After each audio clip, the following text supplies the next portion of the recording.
我有个东西掉了，你帮我捡一下。好的。火花！末日降临，一块面包就能换校花，一瓶水能让女明星俯首称臣。从这末世的我获得了无限物资系统，只要囤积美女系统就能升级。末世降临，一块饼干能让校花投怀送抱，一块面包就能让你能对大红大紫的明星为所欲为。只因我有无限物资，直接在末世当上了女儿国的国王。正在打工的我脑子里突然传来一阵声音。距离末世来临还剩下2坤时，发送末世大礼包 1.0 版，无限物资已接收，强化身体已接收，武器装备 1.0 版已接收。备注：凭意念提取物品。切，一看就是糊弄人的，有本事你给我来一个战斗机！我靠，赶紧消失，赶紧消失！我找到没人的地方，尝试用意念打开武器库，发现里面全是各种各样威力巨大的烧火棍。现在自己的身体也是强的可怕，徒手掰断麻花钢，一拳打碎一面墙。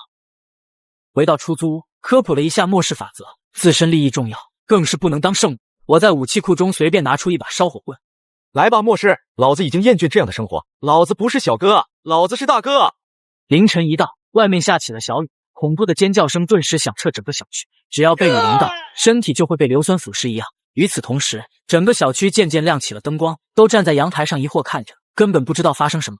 看着铺天盖地的新闻，都是不让接触雨水和囤积物资。自己刚想吃个红烧牛肉面压压惊，突然想到自己有无限物资，直接来了一桌山珍海味，品尝着富人才能吃的美食，快乐的刷着手机。吃完饭后，看着人们在1楼因为物资大打出手，不少人还冲进了便利店里抢物资，老板根本就拦不住。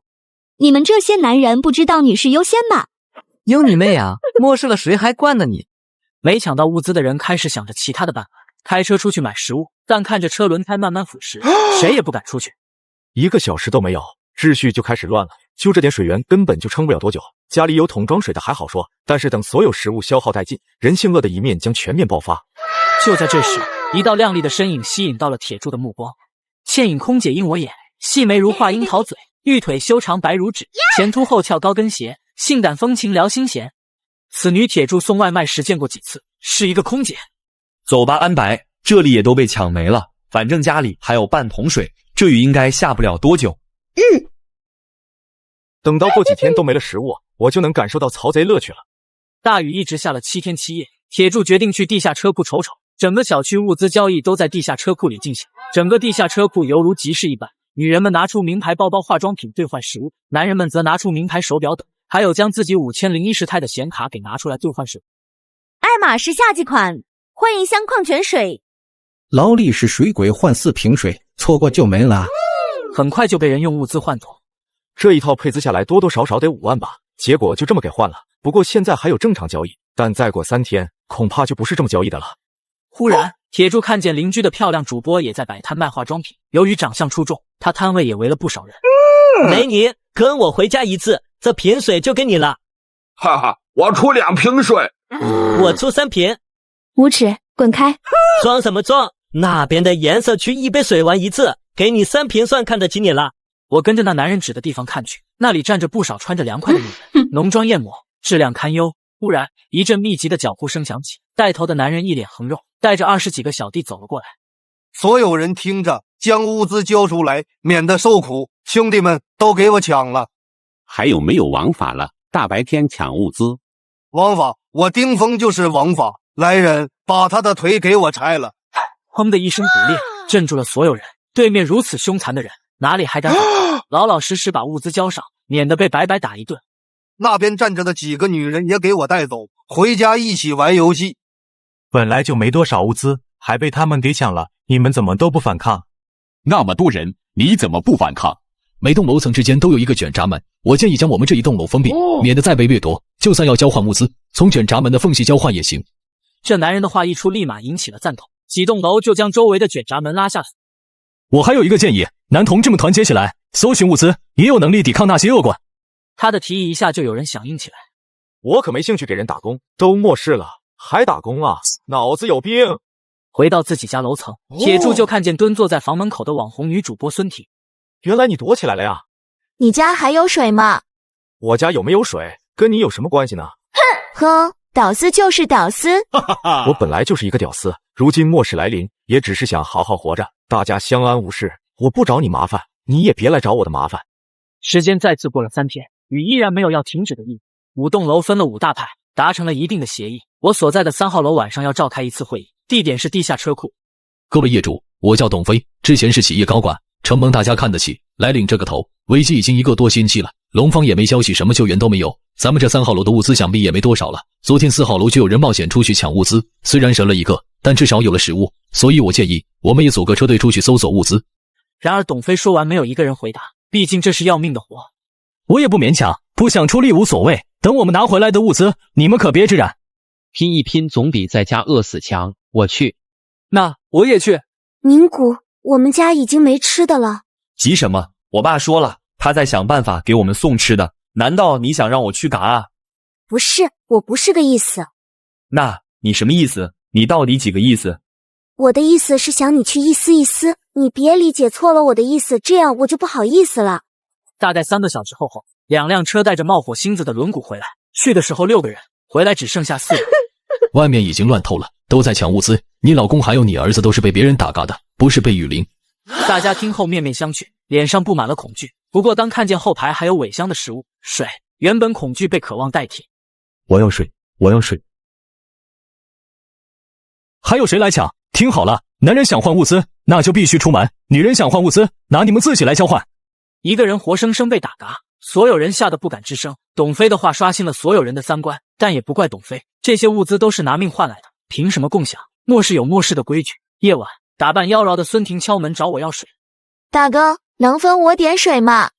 我还是喜欢你那高傲不驯的模样，恢复一下，叫我臭屌丝。帅哥您误会了，是我有眼无珠。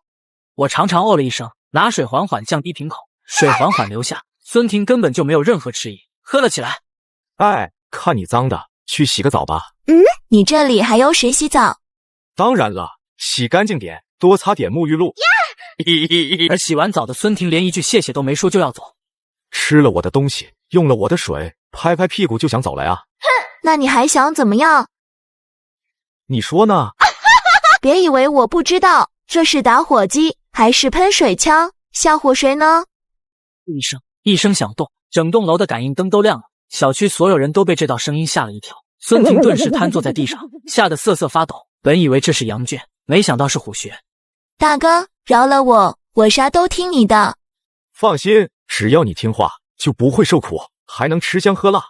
好的，我一定好好配合你。大威天龙，大威天龙，大罗法咒，大罗法咒，我惹诸佛。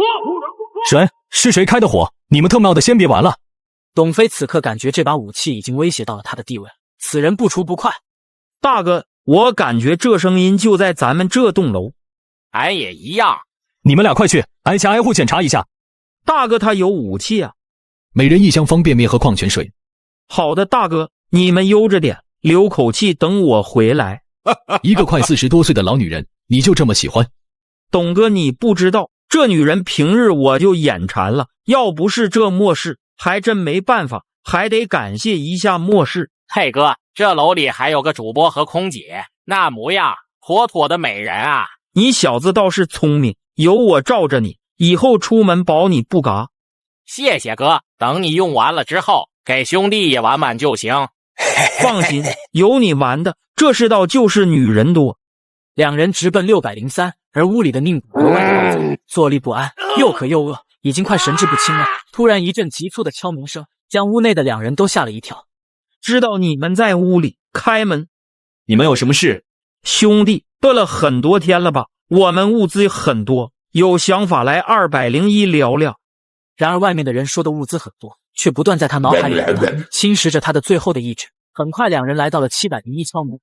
你俩敲门轻点，吵死了！你特喵的找嘎是不是？怎么跟我大哥说话了？但两人看到屋内全是山珍海味，震惊不已。重点餐桌旁边还有一个漂亮女人在吃东西。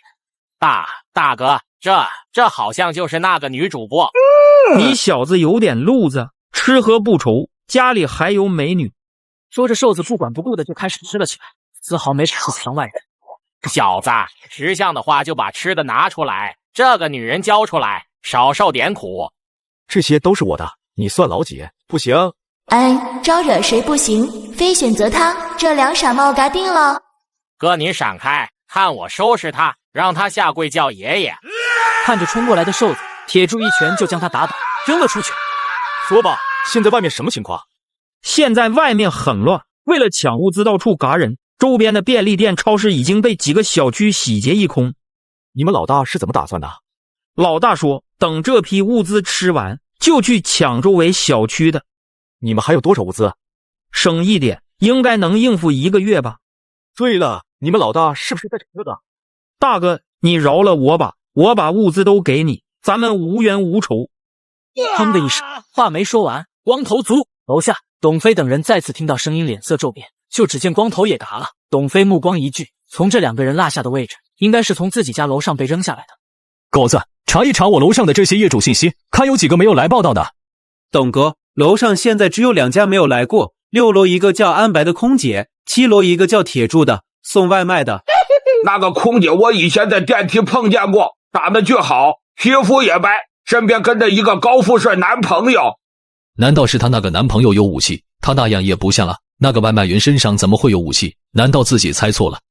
此时4号楼中，风格还是得想办法把枪搞到手，有了武器，你就是这个小区的皇帝。而且3号楼有个空姐和主播长得极好，要都是你的，那得多爽哦！女人的话让丁峰心动不已，一栋楼不是丁峰的目标，他要掌控更大的权力。所有人听着，明天开个会，准备，叫人把3号楼攻破。末世降临，规则破碎，曾经微不足道的一瓶水，如今竟能换得10个绝世美女，一片普通的面包就能换来一栋金碧辉煌的别墅，而我却意外地获得了一个逆天感应的无限物资系统，想要什么来什么。末世第11天，人间炼狱，普通人为求生存，把宠物诚实，尿液为饮。3号楼603号。安白，你先在家，我先出去一趟。你是不是要去找他们？你烦不烦啊？我不去找他们找谁？老子的保时捷就换了1瓶水，2块面包，你倒好，什么都不做就享受我拿回来的食物。实话跟你说，我已经跟董哥达成了合作，你每天去陪他们1次，我们就能活下去。宁谷，你竟然让我去陪那些人！你吃的高档餐厅，用的名牌首饰和包包，都是我给你买的。你以前不是说能为我去嘎吗？现在还不是让你去嘎，只是让你牺牲一下身体而已。以前是我付出，现在换你了。看着离开去找董飞的宁，感到绝望的安白出门后，看见了铁柱，极度饥饿的安白还是忍不住的开了口：你们家还有吃的吗？当然有吃的，可是主人的食物只给服从他的人。听说你男朋友要把你给卖了？他没有。你应该还不知道，咱们这栋楼啊，有个男人群，昨天你就在里面拍卖，价格还挺高，1瓶水半个小时都有几10个预约了。不可能，他只是让我去陪董飞。别傻了，你看看，董飞只是你的第1个客户而已。看到这一切的安白，泪水哗哗落下，感觉天塌了。你是想留在这里吃香喝辣，还是选择去当玩物？你自己决定吧。我选择留下。好，这物资你们随便吃，随便用，你先养2天再说吧，补补身子也不迟。谢谢主人。然而就在这个时候，外面响起了一阵咆哮声，原来是宁谷回到家里发现安白不见，都已经跟客户谈好价格，人居然跑了。便宜货，你躲哪里了？快出来，别逼老子找你。然而我打开门，他却发现安白在我的屋里，里面还有各种食物。贱人，你特喵居然吃独食，这些肯德基都是我的，还有这边的水也都是我的。安白，你愣着干什么？给我过来，我的女人可是按分钟来收费的。听着宁谷的话，安白流着眼泪，他根本就不在乎自己。不好意思，他现在是我的了。你这个便宜货，给我过来！说着就要拉安白走，只见我手里突然拿出一把武器，你过来啊！大哥，有话好说，他你想玩多久都行。怎么吃了我这么多东西，不说一声谢谢吗？啊，对，谢谢大哥。砰的一声，宁谷族。然而这一声巨响再次让小区大佬们陷入恐慌，这武器的声音明显略有不同，稍微懂一点就知道是2个不同口径的，说明小区里有2把武器。吓得大佬们集体在群里开会，如果是2个人，如果他们联手的话，自己这边将毫无胜算。这时董飞群发了消息，晚上3号楼所有人去地下车库开个会。走，今天晚上带你们俩出去玩玩。他喵的，那个宁谷居然给我玩消失，还收了我1块面包的定金。那小子还收了我1个卤蛋定金，等下收拾他。忽然，一个清瘦的男人拉着自己媳妇来到董飞面前，讨好笑道：董哥，这是我老婆，我想换2瓶水。就你这黄脸婆还想卖2瓶矿泉水，压屎啦你！那1瓶就够了。我想吃喝自己出去抢。我娶你有什么用？一瓶水都换不来。你还是不是男人？没良心的，我跟你拼了！而旁边4号楼卷闸门里，丁峰这边聚集着20多个年轻力壮的男人，只要丁峰一声令下，就能闯进3号楼里，将董飞那群人干翻，将物资抢过来。这时，只见我带着2个拥有精美面容的女人，踩着高跟鞋缓缓赶过，她们的漂亮的脸蛋没有半点虚弱的迹象，甚至白里透红，一看就是吃得好，甚至还用水洗了澡。这不是那个女主播吗？居然跟这个送外卖的在一起，看来这个送外卖的家里肯定囤了很多东西，怎么没想到啊？你要是藏着不说，谁也不知道，这么带出来，想过后果吗？哦，后果？什么后果？你给我演示一下。看样子你家里应该囤了不少物资啊。确实囤了不少，不然怎么养活他们呢？小子，你应该有所不知，你身边的这位空姐，她的男朋友已经将她的所有权卖给我了，这是她男朋友写的出售书和首页。是吗？我怎么不知道？你叫她男朋友出来。我现在在跟你讲道理，别逼我。都末世了，谁还在讲道理啊？来人，给我嘎了他！1箱矿泉水，不，2箱矿泉水，外加牛肉干10包，4嗨锅10个，方便面20包。看着靠近的众人，我直接全部放。看着我出手果断，丁峰不得已改变策略，不能硬来，只能智取。此时董飞看着如魔鬼一般的我，双手颤抖。兄弟，求你放我一马，我把所有物资都给你。好吧，你走吧。谢谢。老大，怎么办？董飞那群人居然全部被干掉了。也好，人少也不用消耗物资，也算变相帮了咱们。这边我让人清理完董飞的存的物资后，这些女人看到我的物资眼红了，便派出一个代表来找我。你就是送快递的那个铁柱吧？我是小区物业部的周敏。有什么事吗？是这样的，我们都是女人，刚刚的清理消耗太多体力，之前董飞一直压榨我们，根本就没有什么吃的，能不能给点吃的？我随即给他们1人1箱面包和水，看着我也没什么价，他的胆子也大了几分。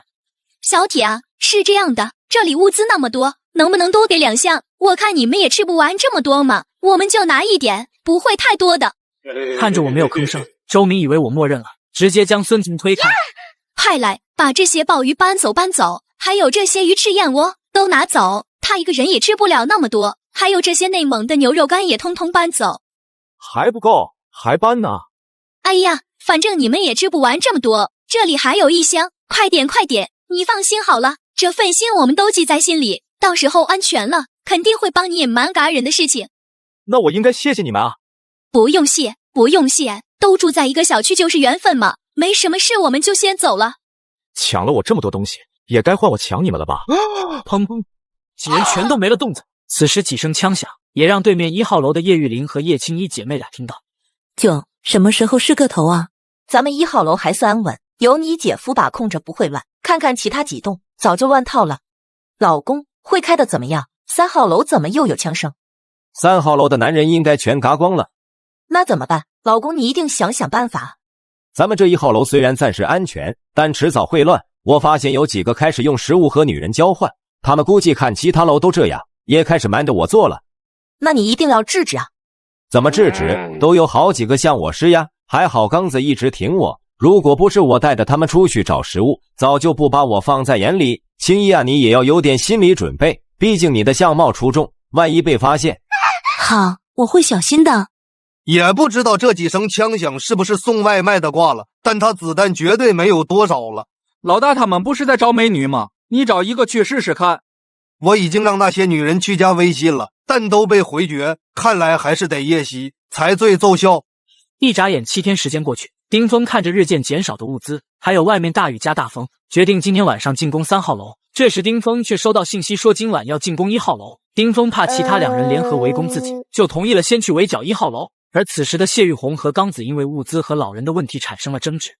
那些七老八十的有什么用？你还送给他们物资，完全就是在浪费我们的资源。我们分少了，还要对我们说教，这些人留着有什么用？看看2号楼，老的全部嘎掉了，我家的老头子也坚持不住了，让我嘎了他，就是为了不给我们添累赘。刚子，你还是人吗？那可是你爸。玉哥，我连我爸都能嘎，没人能挡住我的路，你也不行。不欢而散的谢玉红刚刚开门走出，对面的60岁大妈看到他手里的水一愣。谢总，你可真是太好了，又来送水了。不是给你的。你这是什么意思？你不是说物资共享吗？那这瓶水就有我的份啊！没有。行吧，行吧，反正我还有几瓶。你居然还有几瓶？哎呀，什么几瓶？哪有几瓶？倒是你们啊，赶紧出去找吃的，别老找些零食，找点蔬菜什么的，营养才能平衡。最近都上火了，牙都开始疼起来。哎呦，又来了，我先回了啊，你赶紧召集人出去给我们找吃的。此时的谢玉红更是被气得双眼通红。回到家后，门铃就突然响起，为了防止意外，便让他姐俩去了卧室。玉哥，是我刚子，刚刚英子把我训了一顿，觉得你说的也没错，我还是支持你，刚刚对不起啊。谢玉红舒了口气，放松了警惕，便将门打开，却不料突然感觉手一凉，只见自己的右手掉在地上。刚子，不要再执迷不悟。执迷不悟的不是我，是你啊。那些人今天晚上就攻楼，我们没有选择了。选闸门的钥匙在哪里？给我！你背叛我，当了他们的内奸。谁让你把食物都分给那些没用的人？那些老不嘎的家里藏了多少，你知道吗？钥匙给我，我死也不会给你。那你就下地狱去吧。这时候卧室被打开。嫂子，刚刚玉哥说你知道卷闸门的钥匙在哪里。英子生孩子，你玉哥帮你联系医院，你没工作，玉哥帮你找，孩子没空带，嫂子帮你带的，你怎么能下得去手啊？你是个畜生。嫂子，我知道你跟玉哥很恩爱，玉哥现在下去了，肯定会很孤单，要不你下去陪他吧，反正马上都要乱了，免得被那些男人看见。嫂子，我给你痛快，玉哥会谢谢我的，一定会的。喃喃说完，精神恍惚的毛刚一下就结果了叶玉玲。此时躲在柜子里的叶青衣强忍着不敢发出声音，听着关门的声音，叶青衣终于压制不住内心的恐惧和惊慌，但也只敢小声哭泣。这一刻，天塌了。此时，地下车库2号楼、4号楼、5号楼的男人们汇聚了50多人。丁老大、孙老大，搞完这1号楼，咱们商量个时间，把3号楼董飞的物资拿了。至于那个枪手，子弹能有我们人多。有什么好商量的？今天晚上抢这边，明天晚上抢那边，干不干？我同意。那2个女的我要了，每人谁不想要？听我的，那就女人抢到手，用物资拍卖。这时候，敖当一群人冲了进去。3位大哥，说好了不动我家人。放心，出来混的，讲的就是诚信。兄弟们，给我冲！老的统统嘎掉，年轻的都抓起来，反抗的直接嘎了。由于毛刚的叛变，打开了1号楼的闸门，所有人全部冲了进去。1分钟不到，哭喊嚎叫、求饶的声音响彻小区。大晚上的，还让不让人休息了？整天不想搞物资，就整这些没用的，干什么呢？有空吓唬我这个老太婆，有本事去外卖找物资。现在的年轻人啊，都不尊老爱幼了。我靠，这1号楼住的是什么奇葩，居然还能活到现在？老家伙，老子忍你们很久了，让你天天放大喇叭，吵得我都没办法打游戏。1个小时后，1号楼的大清剿到了尾声，一箱一箱的物资陆陆续续被搬到了地下停车场里。看着如小山一般的物资，3个老大都有点懵。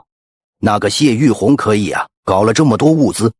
老大，这些物资大部分都是从那些老太婆老头子家里搜刮出来的。这些红玉可真是大好人啊，好东西都留给那老家伙，让你们年轻人挨饿。开开！刚要逃跑的叶青衣却被抓住。放开我！你们这些坏人！老大，听说这个是谢玉红的小姨子，副总毕业985，还是一个500强老板儿子的对象。吆喝，还是一匹有文化小烈马，肉夹馍肯定好吃。这种货色只有一个，咱们3人着来。这样极品，谁都想据为己有，谁会想共享？坐在地上的叶青衣听着3人的对话，脸色惨白，自己就像一个商品要被他们平分。几人商议以拍卖进行，最后以11箱的物资拍给了孙有情。就在叶青衣要被带走时，他却看到铁柱出现了。这不是3号楼的老大吗？怎么有空下楼走了？放下那个女人，可活！你一来就想分享我们打下的战利品，不合适吧？砰的一声，孙有情直接倒地不起。兄弟们，给我上！砰的一声，冯静也直接倒地不起。你们还愣着干什么？他嘎了你们的老大，还不嘎了他？砰的一声，冯静的女人也直接倒地不起。你们还有什么意见？没意见，当然没意见。大佬您慢走，这个该嘎的外卖小哥，我一定会让你付出代价。带回了叶青衣，我看着自己的进度条已经到了16%。按照这样的速度，一天3%，差不多1个月就能解锁末世大礼包 2.0 了。拿下叶青衣还能涨一些，如果再能找到3个美女，时间还能缩减1倍。我找到了毛刚，解决了他，带给了叶青衣，帮他完成了心愿。叶青衣原来还有些叛逆，但是看到这里有用不完的物资，能吃饱穿暖，自己也不用被别人抓走，也接受了叫我主人。主人，我只想给你带来永无止境的快乐。就在这时，叶青衣的男友给她发了信息：依依，我爸的朋友说过些天有大降温和大风雪，南方地区白天-20度左右，晚上-40度，北方地区更冷，大雪千万别去碰，跟这一场雨一样，一碰就嘎。好的，我知道了。依依，你怎么脸通红，说话还大喘气？啊，我在屋里锻炼跑步呢，所以有点喘和出汗。好的，那你好好锻炼，加油。好，再见。老大，今天晚上就把3号楼冲了。就是2号楼和5号楼咱们都收拾了，根本不用担心人数问题。他那破枪没多少子弹。老大，你想想，那可是义乌的物资，还有3个美人啊！听到小弟的话，丁峰觉得物资没那么香，但一想到那3个女人和自己家的货色，根本不能比，这动力熬的一下就来了。准备一下，今天晚上就去干掉那个送外卖的，抢美人，拿物资。夜晚就在众人商量如何进攻时，传来一阵敲门声。敲什么门？这些人真不识趣，还想进来吃东西。打开房门，小弟看着门口过道，原本应该守在门口的4个男人倒在地上，而那个送外卖的小哥笑眯眯站在门口。有好吃的也不叫兄弟过来拒绝。砰的一声，小弟倒地不起。作为老大的丁峰感觉到我的不善，但自己刚刚密谋，我就出现，这未免也太巧合了。这队伍里肯定有叛徒。这时一个小弟立马跪在我面前：铁哥，你答应不嘎我，给我物资的。我什么时候答应过你？小弟一脸懵时，就听见哼的一声，没了动静。今天能背叛你们，明天就会背叛我。俗话说得好啊，当你要嘎人的时候，就要做好不反嘎的准备。我掏出加特林，一阵反射，惊恐声和哀嚎声响遍整个小区。主人，怎么出去一夜呀？嘎了点人，以后你们也没必要一直待在屋里，能在小区里走走。我可不敢乱走，会被抓走的。没事，整个小区就只剩下我们4个了。第二天，窗外的雨突然停了，就看见小区门外出现零零散散的人群。这群人越聚越多，但如果没看错，应该是朝着自己小区内走来。这些人手里全部都拿着武器。兄弟们，今天的任务很简单，嘎男人，抢女人，抢物资。老大，听说这个小区还有美女，空姐来着，我上次看见过，老漂亮了。以后这个区的女人都是我莫汉的，老子要后宫佳丽3000，兄弟们给我冲！这个小区还真是乱，嘎了这么多人。可不是嘛，看看这些女人，这留给我耍耍不多好。一个小弟看着周围的楼层，本以为会有人看，至少会去偷偷报信，结果发现所有的窗户边一个人影都没有，诡异的让人后背发凉。老大，有点安静，我感觉不对劲。哼，就算埋伏又如何？今天不把他们抢了，咱们就要挨饿。按照之前分好的行动，速战速决。谁知道这鬼天气什么时候才下雨？而众人在看着堆成山嘎掉的人，更是被吓得胆战心惊。派出去找物资的小弟回来都说没有找到物资。就在这时，突然出现了惨痛的嘶吼声。老大，3号楼有人，把咱们的人全部嘎了，正朝着2号楼去。几个？对方几个人？只看到了1个，但我们根本不是对手。兄弟们，才1个人就被吓破胆，所有人跟我去，嘎了他。就在到达2号楼门口时，只见菜鸡一边跑一边叫：都嘎了，全都嘎了！魔鬼，我要回家，我要回家！听着菜鸡的话，莫汉忍不住咽了一口干涩的口水。此时，安全通道的门被打开，所有人朝着方向看去，只见1个人出现，根本看不清楚长相，但却能看见他那微微上扬的嘴角。还有这么多人啊！众人看到铁柱后，连忙向外面跑去。看着我没有追来，莫汉又嚣张地开始了嘲讽：你小子，给我等着，迟早我定要嘎了你！说完，只见我快速冲了过来，吓得众人疯狂狂逆。人家刚刚都没追来，放什么狠话啊？现在好了，又追来了。很快他们跑到了隔壁小区，关上门还上了锁。看着我追来，莫汉癫狂嘲笑：小子，有种你翻进来啊！怎么样呢？我又跳出来了，站回去了。怎么样？啊，打我啊，笨蛋！等他一翻，就直接带走他。好，哼，那就该我表演了。我靠，这力气还是个人吗？刚刚还有点底气的众人顿时大叫，朝着楼房里跑，而我却将大门又重新锁上。今天一个也别想跑了。此时的莫汉回到家里，惊魂未定，气喘吁吁。老公，你干什么？到底怎么回事？你们人呢？莫汉没说话，整个人都在颤抖，甚至裤子都湿了，浑然不知。走，这里不能待了。恶魔、魔鬼，他嘎了所有人。老公，外面下雨了，怎么走？完了，这下谁都走不掉了。嗨，快去把门关了，把家具都顶住门。嗨啊！曾经堂堂小区霸主，居然被吓得如此地步，可见铁柱的手段已经将他胆都被吓破。楼下，铁柱来到楼里，然后带着笑容敲了敲门。你好，业主，查水表。来敲我门了，怎么办？谁来救救我？我就说别让你们出去抢小区的，会被报复，你们就是不听。此时莫汉双目绝望，死死地盯着屋门，咚咚咚。你好，查水表。我会跟他同归于尽，你要好好活下去。莫汉缓缓将瓶盖打开，这就是他不要命接的雨水，但凡被溅到一点就会见阎王。就在此时，铁柱进门，莫汉将手中的水洒向了铁柱。你个送外卖的，老子终于弄嘎你了！你用水泼我，是不是有病？莫汉看我却迟迟一点反应，整个人呆愣在原地。为什么你会没事？为什么会这样？你泼的是雨水，是自己大意了。没想到还有人借雨水嘎人，千算万算没想到这一不对，他都毒发了，为什么自己还没毒发？难道还没到时间？等了1分钟，我却什么感觉没有。印象里，淋雨之人5秒内就会抽搐痛，10秒就嘎。难道是强化身体，连这种病毒也能抵抗？说着，铁柱就走到窗边，将窗户打开，缓缓地将手伸出，冰凉的雨水落在手心里，自己却一点事没有。看来自己的强化身体果然能抗住病毒入侵。末日降临，灾难毒雨出现，一块面包就能换一个笑话，而我获得了无限物资。别人囤物资，我囤美女，只要攻略美女，我的无限物资系统就能升级。上集说到我被人泼了毒雨水，却发现系统给我的增强体质能免疫这毒雨。这次我要出去嘎了前女友。这边叶青衣通过电话得知，在上大学的月月也被困在大学城，一些为了吃的女孩跑去了老师的房间，2分半后就拿着吃的出来。看来你外甥女那边也快乱了，一切的开始就是从用食物交换，一旦有女人顺从，男人的贪婪会逐渐增长，当然也有好的存在，但这年头当好人真没什么好下场。那可是大学，最不缺的就是年轻漂亮的女孩，一旦乱了，也许比这里还夸张。主人不是说要带我们离开吗？他才不会为了你去救人。我外甥女很漂亮，你可真是个好小姨。一个总好过一群，跟着她至少能活着。你们俩以后不会尴尬吗？我倒是有点期待了。此时我正在看着系统给的奖励，解锁莫斯大礼包 2.0， 物资 2.0 已接收，高级强化身体已接收，武器装备 2.0 版已接收，念力4已激活。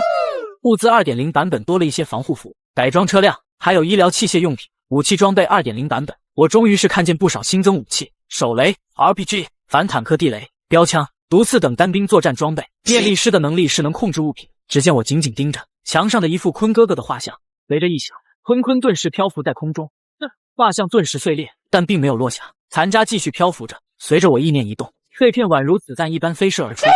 有意思，我这能力让那些普通人该怎么活啊？回来后，我带着3女练习了枪法和生存技能，并给他们都配了武器。我们有武器了，是不是就可以？你傻吗？他能将武器给我们用，说明他已经不怕了。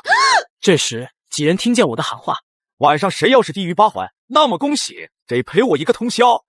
3个女人对视了一眼，立马开始练习，哪怕是害怕的安白也变得坚定起来。通宵啊，这谁顶得住？还是练这把枪好，自然不会嘎呀，但是他那把枪会嘎的。经过几天的练习，我觉得可以出门了。给每个人发了 2.0 系统里的衣服和物资，全都是保暖之外又能抵抗毒雨的衣物。我直接从系统里拿出一辆改装车，原本 2.0 换成了 4.0 发动机，加强的防撞梁，加厚车身，防弹玻璃，全车没有一点橡胶件。有了这家伙，我们能穿梭在任何一个地方。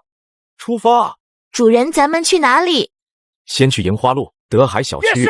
到了小区内，我敲了敲门，就看见了一个嘴唇干裂、头发乱糟糟的瘦男人。这是火锅店的经理，以前是个胖子，在店里打工的时候就只会欺负自己，找各种理由扣工资，让自己加班还不给加班费。后来才知道是他把我加班费都扣下了。铁柱，你真的来啊？太好了，带吃的吗？看我两手空空，经理马上就生气了。你怎么没带吃的？不是让你带吃的吗？我掏出砰！经理笔直倒地，我双手插兜离开。接下来我按照名单一个一个处决，直到下午4点便将名单上的人全部清理干净。这也算是跟以前的自己做个交代。不过现在还剩下一个，就是自己的前女友。为了钱和自己的好哥们跑了。而接到我要来的信息后，毕坚和朴不顺在商量怎么拿下我。等下他来了，我就在水里下药，到时候我们就有那些物资，起码能扛几个月，也许这场危机就过了。好，那就等他来。就在路过一处加油站时，我们却被几个混混拦了下来。我看疯子哥，咱们发了啊！居然还是改装的坦克400带履带的。履带嘛，确实是一个好办法，聪明。疯子哥，全打了还是？既然有这本事，自然得留着，对霍总有帮助。看到我们在还敢来，也不是善茬，都注意点，观察一下再下手，别把计划搞乱了。看到车里居然下来了3个极品美女和一个男的，众人都心里狂喜。疯子哥，怎么搞？先探探底，能有自信带着3个极品出来，想必有2把刷子。兄弟，这是准备去哪里？也没什么打算，到处瞎逛逛。你是哪里的？皇都会所听过吧？我们的老板霍总有大把物资，只要有本事的人，很乐意接收。我看兄弟这改装手段不错，要不要加入我们？这会有点忙，要不加个微？小子，你这是敬酒不吃吃罚酒。只见叶青衣抬起手臂，就是一枪，来到那个叫于哥的身边，直接清空弹夹。我就说很忙嘛，你不信？现在好了，我家的猫们发飙了，我可管不了他们。听到我的话，3女知道该怎么做了。大哥，要不我给你个威？还没等这疯子哥说完话，就被打成了筛子。哎呀，你干嘛呀？人家给我威而已，你就爆头了？对不起嘛。你跟我说对不起干嘛？跟人家说去。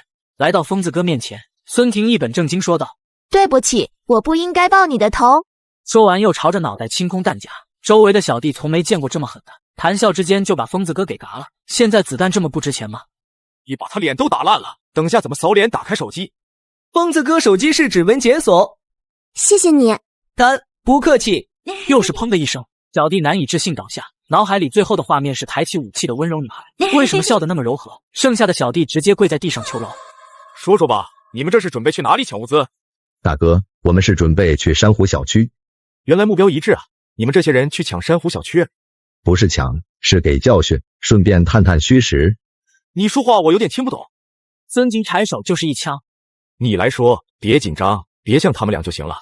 我们霍总跟珊瑚小区的习总有交易，我们霍总提供水，习总用市场价的100倍购买，但这2天习总的不动产都抵押给霍总，霍总就让他出年轻男人和女人交换，习总不愿意，就派我们去闹事，打几个人。你说的习总是不是康威地产的习总？啊，对，就是他。你认识？在一次宴会上见过一面，而且这个珊瑚小区也是他的楼盘，还是个大慈善家。啊，对，就是这个人。让你说话了吗？孙迪抬手就是一枪，最后一个小弟全身颤抖，突然全身抽搐，口吐白沫，双目圆睁，倒在地上抽搐了2下就没了。这难道是被吓死的吗？应该是吧，真的好吓人啊。对了，你们刚刚说的习总漂亮不？漂亮，跟你一样，差不多，车灯比我大。走，先出发，趁小区还没攻陷，应该有不少美女吧？末世第30天，我亲手解决了女友，我们一行人辗转来到了习总这里。没想到这位习总竟也是一位绝色佳人，被安排进了一处宽敞的大平层后，我敏锐地察觉到角落上的监控摄像头，我立即发动念力，监控室内的屏幕瞬间变成了无信号的雪花，而值班的保安仍在梦乡中浑然不觉。处理完监控，我决定去会一会那位所谓的前女友。踏入屋内，地监显然没料到我会直接亮出武器。铁柱，我错了，求你不要伤害我，我愿意为你做任何事。哼，你为了钱和朴不起私奔的时候就已经晚了。这个女人居然敢嘎老子的人！习总，我只是派人跟你聊了，你就把他们嘎了，不合适的。霍总你在说什么？我不是很懂。他喵的，跟老子装什么装？这件事你不给我一个交代，你们就等嘎吧。霍万年，嘴巴给我放干净点，别以为我习梦会怕你。好，就冲你这句话，你们小区等嘎吧。老婆，别生气，喝口热水。其实我觉得跟霍总合作并不是坏事。霍总有水，你有食品仓库，但水源更稀缺。哼，他的那些条件是人提出来的吗？定时给他们送女人，还要男人给他们当打手。我习梦什么时候跟这些人低过头？你今天给几个陌生人物资就已经有人有意见了。日水，他们敢有意见，我就把他们全部清理出去。钱总，我是打算把珊瑚小区给搞了，你只要给我喷子，我把席梦捆好了送到你的床上，如何？此话当真？我能骗钱总赢吗？谅你也不敢。这样吧，我这有几把喷子，到时候给你一把，外加5颗子弹。钱总，5颗子弹是不是少了点？少什么少？现在的喷子就是震慑作用，谁还会去赌你枪里有没有子弹？开一枪就全部吓住。喂，1把喷子加5颗子弹换席梦那样的美人，老子给你个屁吃！先把枪搞到手再说。那就多谢钱总，等下我派人去你那一趟，再带2个美女过来。好的，一定给钱总你选最好的。奶奶的，要不是这把武器没了子弹，我早就冲过去崩了你们了。习总，监控室好像中毒了，都没画面了。大家稍安勿躁，今天是距离灾难开始整整1个月，相信过不了多久，这场灾难就会过去，回到原本的生活。习总，到底还有多久啊？各位，实不相瞒，今天我得到消息，最快下个月就有救援。警戒！警戒！有一辆渣土车朝着车库里冲来了！大家不要慌，都拿起武器反抗，不要跑！席梦，霍总让我们给你问好，兄弟们，给我冲！习总，你快走，这里我顶着。有钱人的小区果然美女多。你不要过来啊！这么对待一个女士，有点不礼貌。发什么呆？还不走？谢谢你。不客气，我收费的啊。此时席梦的人员不敌，几乎全部阵亡。看着一众人冲了过来，把对方全部放倒。看着我的手段和惨不忍睹的场面，席梦和傅奇整个人吓得瑟瑟发抖。而席梦也有了个大胆的想法：小兄弟，你这一手的本事在哪里学的？经常看2年半的唱跳和马大师的视频。果然外卖小哥没有一个是普通的。铁柱，你一会来我办公室一趟，我有话和你说。好的，习总。弟弟，我就直说了，你的身手好，如果你帮姐姐嘎了霍万年，姐姐就豁出去了。好，那就一言为定。不过我先收点利息。夜晚，我潜入会所，发现有些人没食物，居然吃起了同类。看来这些人一个也留不得了。这次行动目的只有一把，挡了席梦，那么我们将有更多的武器，拿下华安市只是时间问题。老大，根据线人提供的线索，席梦这个女人身边出现了一个怪人，自称送外卖的，但却把咱们兄弟都把他们都嘎了。哼，咱们混江湖的义字当头，不管他是送外卖的还是送昆头的，在喷子面前众生平等。兄弟们，明天除了席梦，其他全部嘎掉。霍总，不好了，门口的兄弟被干掉了。这时几人只看见有一个男人肩膀上扛着一把斩马刀。天堂有路你不走，地狱无门硬要闯。兄弟们给我抽，嘎了他！看着几个小弟冲自己冲了。你就是席梦身边那个送外卖的，正是在下。那你就去死吧！领日展开。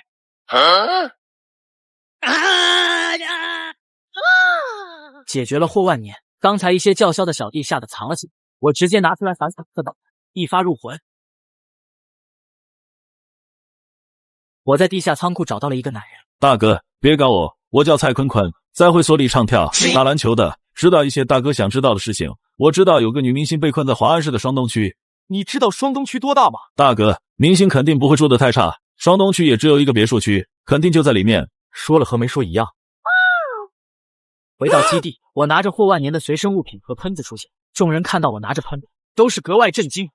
习总，我已经完成任务了。你答应我的该应验了。末日降临，只要被毒雨淋到就会腐蚀掉尸，而我却激活了无限物资。此时2楼的办公室里，一个男人听着手下人的汇报。大，霍万年那边出事了。出什么事了？咱们的小弟今天去取货，发现所有人都嘎了，地上全是喷子的弹壳，跟我们的型号一样。只可惜浪费我一把武器和子弹，连席梦一根头发都没看见。大，虽然霍万年嘎了，但会所里还是找到60多个女的，要不安排一个给你尝尝鲜？洗干净点，别让你妈知道了。老弟，爸还是主张稳，说再等几个月行动。我们有大把的人，有武器，就要先把地盘站好，先抢先得啊！爸不是喜欢席梦那个女人吗？我要是把席梦带来，能不能按照我的计划做？帮我问问。老爸说，你要是真能把席梦带来，就答应你。这不就对了吗？他霍万年不行的，我来。不过你还是要稳这些，霍万年那些人嘎的蹊跷。大哥，你多虑了，咱们5把喷子，吓死他们。那你打算什么时候行动？就在他们睡觉的时候。好主意。席梦这个人留不得，他绝对不是表面那么简单，他所展现出来的都是假的。一说完就咳嗽了起来，感觉整个人都虚弱了很多。反观席梦，最近的气色红润有光泽，整个人散发出来的魅力更加浓厚。傅奇发现头上的帽子更是一闪一闪的。他对我有用，现在不嘎了他，以后嘎的就是我们。他嘎了，我就没办法压住那些老板，尤其是霍万年还挂了，他们一个个都想着当老大，你是不是傻？那个铁柱挂了，喷子不就是我们的吗？还怕那些老板不老实？等下要是铁柱来了，给他倒杯水，放点安眠药就能把他搞定。这件事不能乱来，我要考虑一下。席梦，你是不是傻啊？你们这会天真到以为那个送外卖的会保你们命，那都是他骗人的，你们都是一些傻帽。够了，有时间还是把你那2秒半的时间再往上加吧。而出去的傅奇找到了我车，带着他的小三冯萌萌和物资要跑。突然的车声让席梦一惊，出门后看到她老公就要跑。你给我过来啊！我那么做是为了谁？我牺牲了那么多，你就把我给撇下了，你就带着你那个小三走了？你好自为之吧。哼，席姐姐别哭了，我这有个按钮能让车停。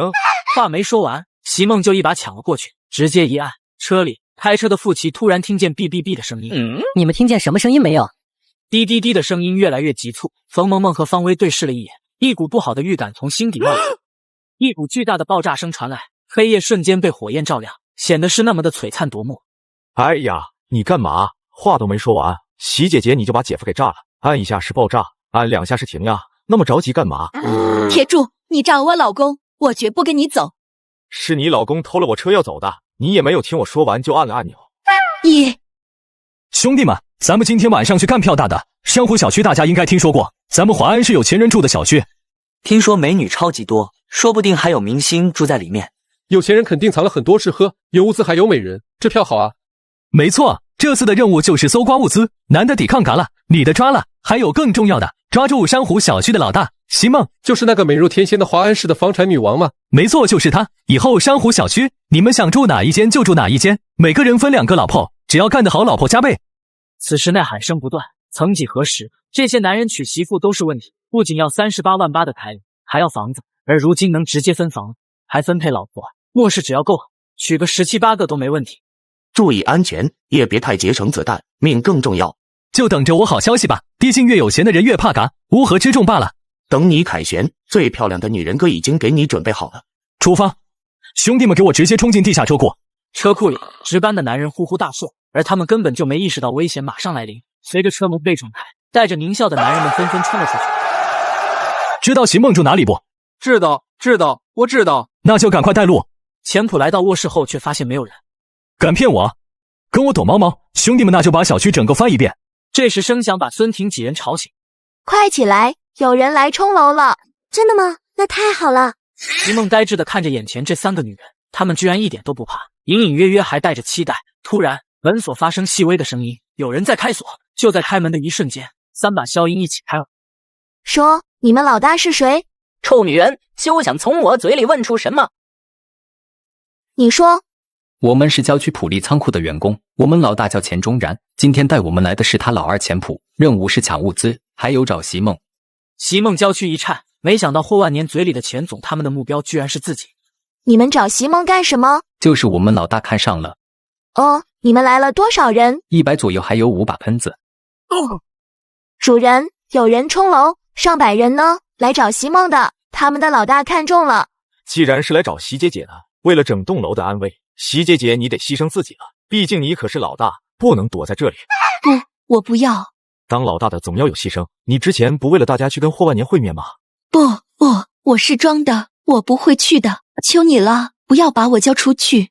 既然你都这么说了，那我就再给你一次机会。谢谢主人。别这么快谢谢，我们打个赌吧，你赢了就留在我身边，你要是输了，你就要担负起小区老大的职责，拯救大家落一个好名声，这不就是你以前的拿手好戏吗？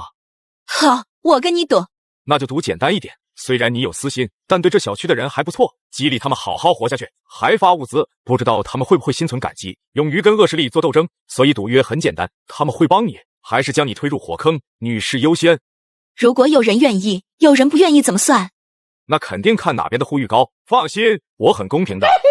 他们会把我推入火坑。他们什么品性我比你清楚，虽然我有意避开，但始终还是要面对。其实我还是期待大家留你，毕竟我真想看看还有没有好人。走吧。老大，不愧是有钱人的小区，货色都高级不少。席梦还没找到吗？别找了，在这里。这位老大，其实我是将人带给你的。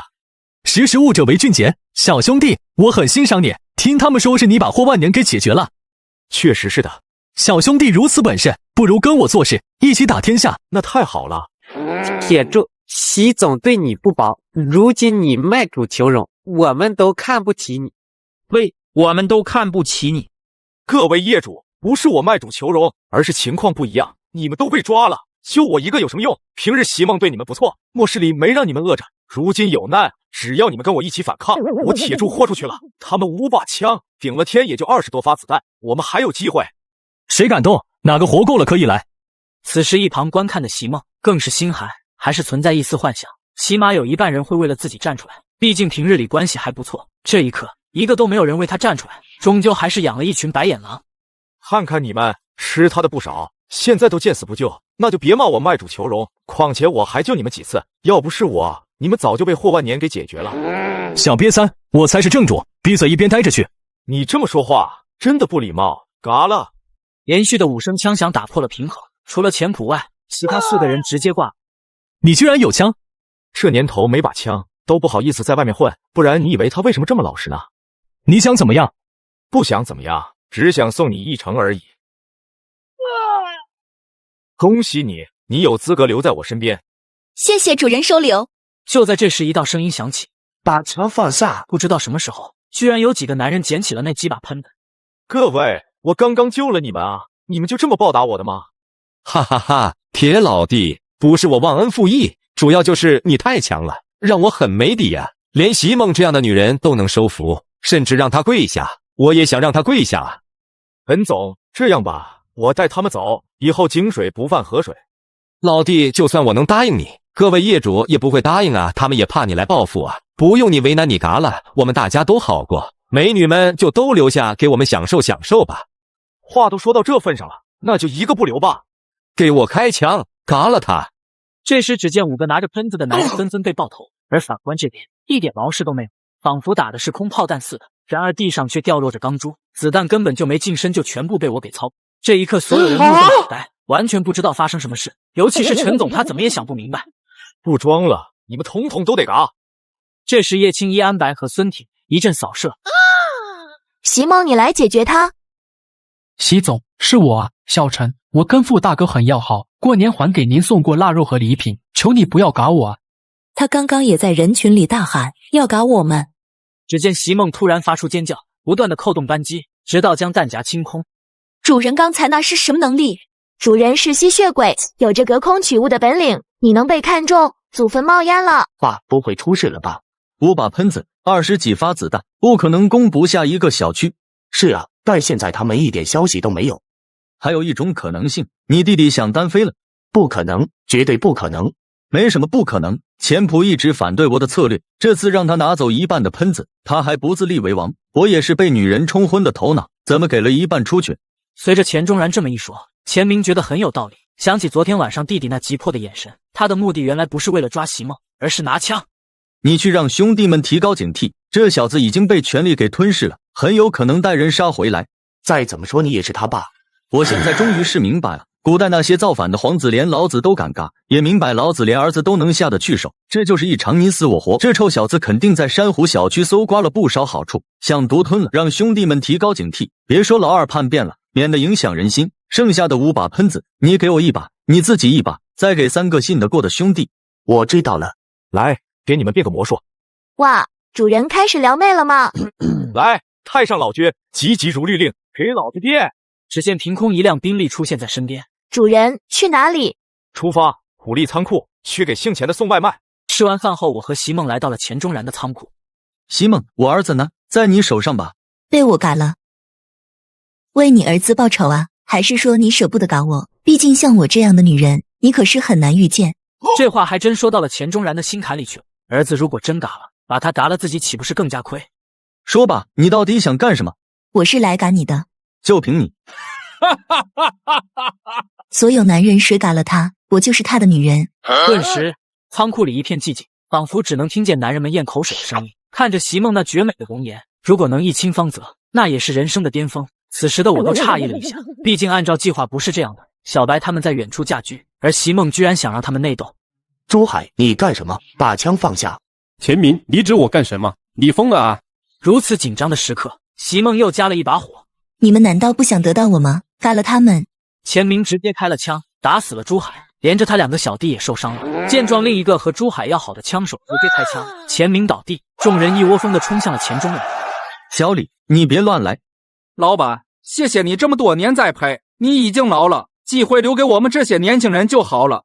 你太让我失望了，小李。老板，我输过，你没子弹了。钱钟然顿时将枪砸出去，转身朝着办公室里跑去。只是转身开门的时候，后背传来刺痛。钱钟然已经被我嘎了，我就是老大，席梦也是我的。你有什么资格当老大？兄弟们，搞他！一番征战后，只剩了一个男人。我做到了，你以后就是我的。小兄弟，你妈妈没跟你说过，越漂亮的女人越会骗人吗？男人一脸困惑，当看见席梦从衣服里拿出一把手枪，就像被定身了一样。我将仓库里的物资全部收了起来，决定去找坤坤说的那个明星。海岸花园，华安市最牛叉的别墅区域，全都是独栋的存在，而且环境非常的好，每一栋的售价都在2亿左右，不少的富商和明星都在这里。这里1星期前就已经停电，只能靠烧书来维持热量。此时的李灵儿的别墅已经没有多少食物。当我见到李灵儿时，直接愣在原地。作为一个热血男儿，怎么可能没在手机上看见过这张脸，甚至还看过 AI 版呢？你怎么一个人住在这里？我来参加一个商演当嘉宾，被主办方安排在这里休息1夜，结果就被困住了。你们准备去哪里？我们准备去云海市。了解李灵儿没有物资后，我直接给了她1车的物资。酒足饭饱后，李灵儿突然对我说：我能跟着你们一起离开吗？这些物资足够你用上1年，到时候也许末世就过了，恢复到以前的秩序。我可以干点杂活，我不想一个人待在这里。李灵儿，实话跟你说，我们嘎了不少坏人，跟着我们你不安全，知道吗？坏人本来就该嘎，我也想嘎坏人，给我爸妈报仇。铁大哥，带我走，我做你的女人。如果不能为父母报仇，我宁愿淋雨早点嘎了。那你为什么要等到现在？为什么不早点去嘎？因为你让我看到报仇有望，你能带着姐姐他们逃跑，肯定有自己的手段，还有那么多的物资，这辆车肯定是装不下，而且一般人是不可能有你们这样的防护服。我同意了李灵儿的加入，还进行了2个半小时的任务。此时系统的进度条达到了5倍速的增长了，现在已经来到了 74%。马上要解锁 3.0 礼包，不知道里面会有什么好东西。就在众人聊天之时，完全没有发现外面的雨停了，这也是末世之后第2次雨停，而雨停也意味着会有掠夺。这时门被敲响，看来有些人已经等不及了。这时候怎么会有人来？因为我们这是唯一亮灯的地方。你的第一课马上开始了。各位，这么晚了有什么事情吗？你好，我叫王有钱，住在对面那栋别墅，你应该在电视上看见过我。不认识，没见过。哥们，你面前的可是我们华安市首富，你居然不认识啊？没长眼啊！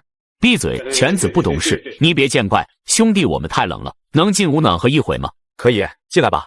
当众人进屋后，看见屋里堆满的物资，还有几个极品美女，都想占为己有。心生歹念的王有钱突然直接拿出枪指向我。兄弟，别怪我，把你的物资和女人交出来，我能放你一马，不然别怪我不客气了。王总，不至于要嘎我吧？我还没嘎过人，你就让我体验一下，这些女人我会帮你好好照顾的。爸，我要这2个。王有钱直接扣动了扳机，哼，子弹缓缓地从枪口射出，没错，是缓缓的移动。你们真没意思。随着我的话，金色的弹头掉落在瓷砖上，清澈的声响仿佛掉落在众人的心田中。不只是这些男人傻了，就连女孩们也是目瞪口呆。难道这就是吸血鬼的实力吗？居然如此的夸张，射出的子弹都能控制住。你也是咱们华安市的首富，居然也做出如此卑劣之事，实在是让我略有失望。真心果然换不来真心。爸，你还愣着干什么？开枪啊！王有钱想扣动扳机，但手指却无法，怎么压都压不下去。不愧是黄金沙鹰，确实有点重量。爸，你怎么？王总，你在干什么啊？我也不知道啊，就是不受控制了。我的物资你也敢抢？谁给你的勇气？梁静茹吗？听到我这话，王聪思心里涌出羞愤。当我转身的时候，他手里的尼泊尔直接打下，2根枪响，王聪思倒地。我家主人好好招待你们，让你们吃上新鲜的水果，而你们却如此报答。李灵儿，你是新来的，现在就是第一课，嘎了他们，我不想重复第2遍。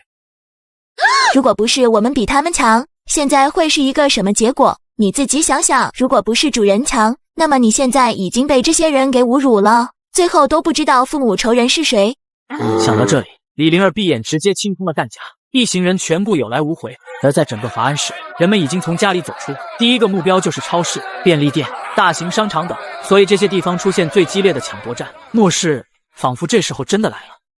此时幸福小区外停了少说有30多辆车，而在所有车的最前面，为首的男人大概30多岁，他穿着黑色大衣，跟在他身后的很多人都拿着各式各样的冷兵器。其他人都赶了，物资一件不要留下。好的，罗老师。对了，留几个女人，毕竟都是血气方刚的少年，但可不要过度，免得手脚没力。这群人是武术学校的，队伍里还有几个老师，其他都是年轻的学生。罗老师、于老师，咱们去有钱人的小区吧，听说那边的女人也好看呀。一听到这个，男生们跟打了鸡血似的，当初去学武术还真学对，这时候就变成了生存之道。老罗，就让同学们放纵一晚上，别那么严格。去珊瑚小区嘛，那也是咱们华安市有钱人住的地方，把那些人嘎了，咱们也能住在那豪华小区。很快，车队就来到了珊瑚小区。看来有人比我们要快很多。老罗，你快来看。好快的刀，整个身体被横着斩成2截，这力量绝非常人。你要是跟这个人碰到，有把握吗？从现在看来，这人的力量在我之上，但似乎没什么技术，只是挥砍而已。还是那句话，5步之内我无敌。就在众人看见我时，一群年轻人向我冲来，我手持斩马刀，一下就斩中了。小子，你空有一身的蛮力，却只会劈砍而已。你似乎有点实力。确实有一点，所以想来会会你。呵呵，你是第一个向我挑战的人，你可以先出手。罗成听后眉头一皱，毕竟这是自己的口头禅，居然被他给讲出来了。好，我赢了，你就给我当小弟。可以，没问题。善意的提醒你一句，5步之内我无敌。那我很期待你的表现。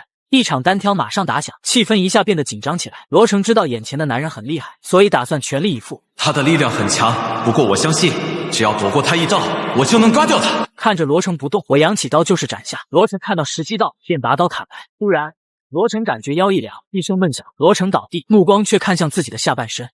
如果你遇到的是别人，5步内确实无敌，可惜你遇到我了。后面的于童现在都没反应过来，罗成就被嘎了。于童怒喝一声，驱散自己的恐惧。那就让我来领教一下阁下的刀。连刀都不用，这么看不起我吗？还没反应过来，于童被我一脚踢飞，一声惨叫，于童饮恨西北。其他人见状，全部吓得屁滚尿流逃跑。现在外面多少度了？有零下20多度吧，估计今天晚上会降到零下40度。都准备一下，我们准备去云海市。就在众人以为末世要结束时，窗外却飘起了雪花。刚刚还生龙活虎的人被雪花沾着，没几下就抽搐而死。还有一些人为此欢呼，因为又可以为所欲为了。此时的温度已经来到了零下30度，而且到了深夜，温度恐怕直接来到零下40度。我把车装上了3角铲，一路横推，开启狂飙模式，哪怕再厚的积雪也无法阻挡末世房车的前进。我们一行人来到学校，找到了谢明月，正要走时，突然传来了2道声音：站住！不管你是小姨父还是大姨父，她是我的，你身后的女人也都是我的。之前留我的人基本上都不在了，你们也想吗？在我叶枫面前，没人能狂得起来。今日你必嘎无疑。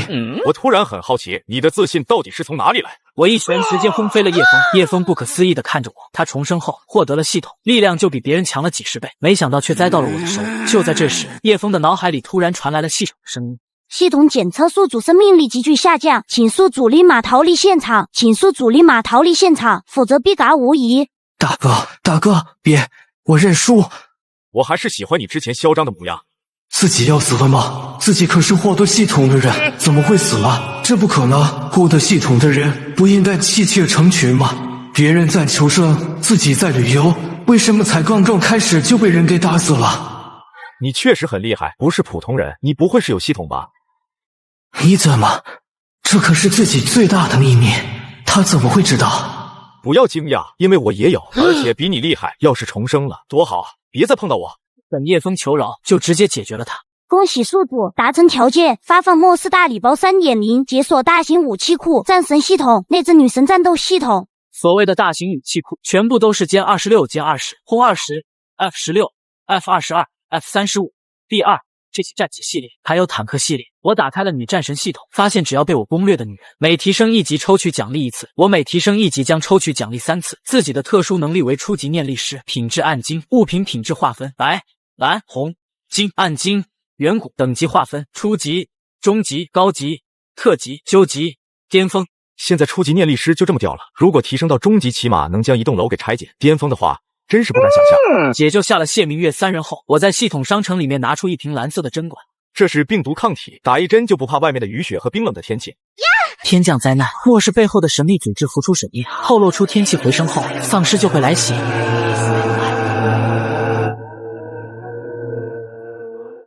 找到刚解救的陆雨蝶，给他打了下去。随着车门打开，陆雨蝶走了出去。天哪，是个女孩，她不要命了吗？居然直接跳进水里了。哎，她好像这么没事。闭着眼睛的陆雨蝶觉得自己马上要没了，但迟迟未到的痛让陆雨蝶睁开了眼睛。入眼就是美好的世界，除了有点冷，好像也没什么其他的。我随即拿出5个药剂分给了孙婷几人，启动车辆朝着云海市驶去。看着自己获得的抽奖转盘，直接开启了10连抽。随着转盘转动，我获得了雷霆之怒技能，雷霆之怒召唤千道雷霆进行目标打击，又抽到了灵魅玉体，提升女子修炼速度，与之双修效果更佳。迫不及待的我就抓着李灵儿就修炼了起来。2个半小时后，我发现李灵儿直接从3级跳到了6级，连自己都直接升了1级，达到了54级。同时触发了奖励，自己升1级能抽3次，直接抽起来。眼前出现了3个华丽的箱子，我选择了中间一个，只见一道金光出现，混元霸体，肉身拥有超强的防御能力，暗金之下技能免疫。暗金之下免疫，有多少人有暗金之上的技能？出个金都能笑一辈子，结果打自己身上就是无效，别人的心菜会爆炸的。李灵儿连升3级，也有3个箱子可以抽取，直接3连开，获得了寒冰指红、疾风步蓝、百变剑白，直接将寒冰指和疾风步给李灵儿装在技能栏里。虽然是2个初级技能，但对于现在的情况来说，已经是1人之下万人之上。云海市，江家，等下会有人来。大哥，是那些提供你消息的人吗？到底是一些什么人了？他们怎么会知道发生这种事情？江童山没回答，记得那是1年前的早晨，手机上突然出现了一条信息，让自己囤物资，1年后会有灾难。一开始就当成恶作剧没理会，但连续几个晚上做噩梦，觉得囤就囤点，反正没多少钱。结果到了灾难前几天，那个陌生的号码发来短信，让自己叫上家人不要外出，耐准备多少保镖就准备多少，再然后就提醒会有大降温，再然后就让自己等。对于这种恐怖的势力，江童山心里也担心，但如果不是这股势力，恐怕现在全家都完蛋了。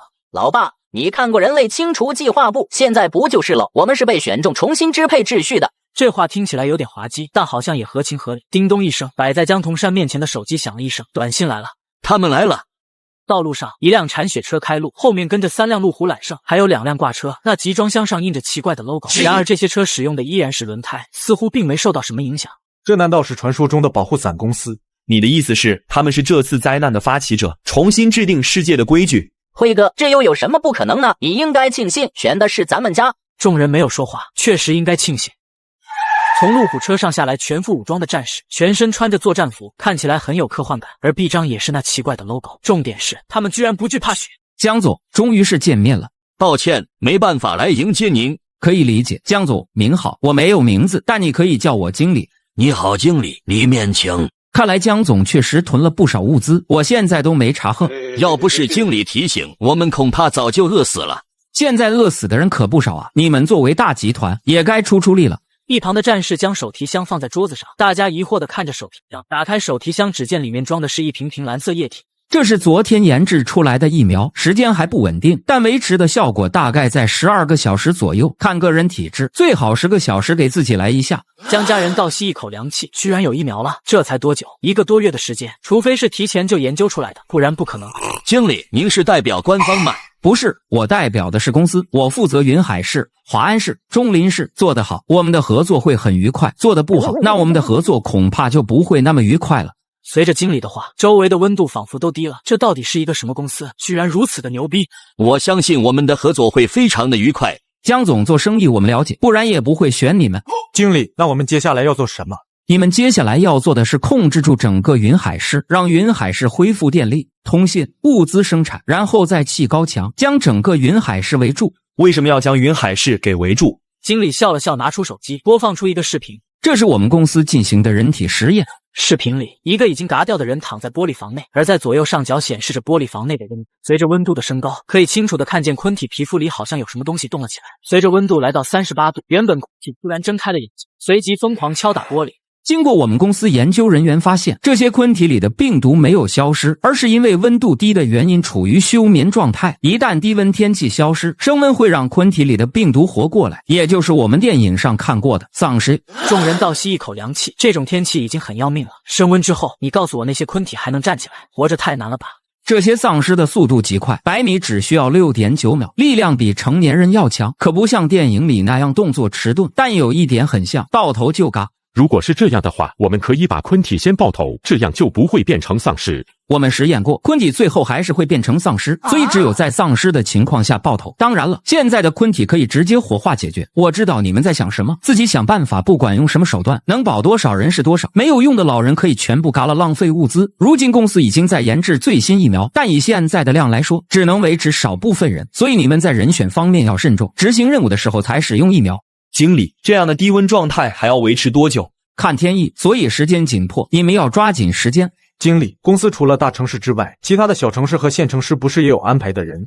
公司哪有那么大的精力，不然让你们砌墙干什么？到时候可是数以亿计的丧尸，所有的一切都难料。对了，有2个人需要你们去找一下，一个叫楚柳，一个叫陆雨蝶，他们应该在云大，活要见人，死要见尸。是，我会立马就派人去找。集装箱里有装备武器，还有研制出来的防腐蚀剂，涂在橡胶上就行，但橡胶的磨损会快几倍。还有水盐过滤器，能帮你更容易的控制人。还有武器的遥控器，只要你按一下，所有武器无法射击。江童山暗喜，这些都是自保的前提，事主的事情又不是没发生过。我现在要去一趟华安市，期待你们这边的好消息。经理，您负责的3个城市，现在谁做的最好？经理回头看了一眼江庆光，江庆光顿时心里发怵。有竞争才是好事。现在的中林市比较好，华安市有点复杂，据说出现整片的小区死亡消息，那边的负责人也联系不上。公司对这件事很重视，担心是不是有其他的因素。在恢复通信之前，用卫星电话联系。集装箱里有，这些人就留给你了。经理放心，我一定完成任务。说完后，经理就坐着一架飞机飞走了。一场突如其来的丧尸病毒席卷全球，没人知道病毒爆发的源头在哪。天空开始降下酸雨，沾到的人都瞬间消亡。食物和水成了存活的必需品，一瓶水换一个校花，一块面包就能让女星跪倒身前。末世，人性的恶此时也展现得淋漓尽致。而我一个普通的外卖人却意外觉醒无限物资系。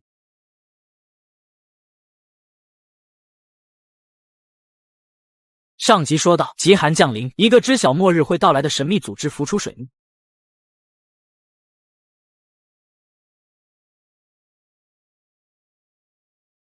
直升机上，经理的电话响起了。人找到了没有？总经理已经派人去找了，很快就会有消息。我现在正前往华安市调查潜在危险，最迟明天我就要他们消息。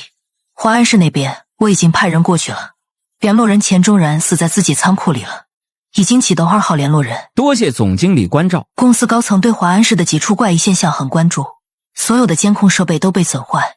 你去那边之后，一定要调查出到底怎么回事。一些博士提出，很有可能是出现了人体变异。人体变异吗？现在还不确定，尽快给出调查报告，不然你应该知道后果。挂了电话，经理擦了擦汗水，自己可不想被替代掉。这个经理岗位掌握了数千万人的生死，自己想要谁嘎，那这个人就不会看见第2天的太阳。江童山看着集装箱里面全是满满的枪支弹药，在末世里，这就是神器。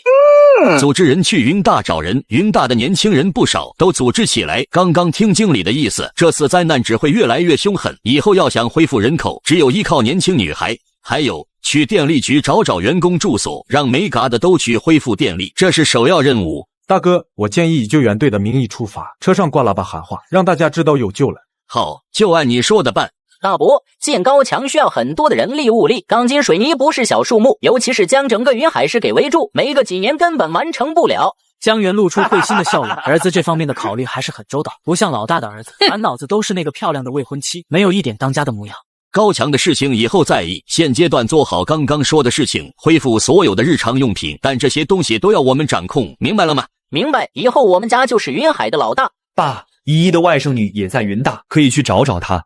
江家男人听到江子辉的话，二伯和三伯只是摇头笑了笑，就连堂弟都露出讥讽的笑意。江童山来到儿子面前，扬起手就是一巴掌。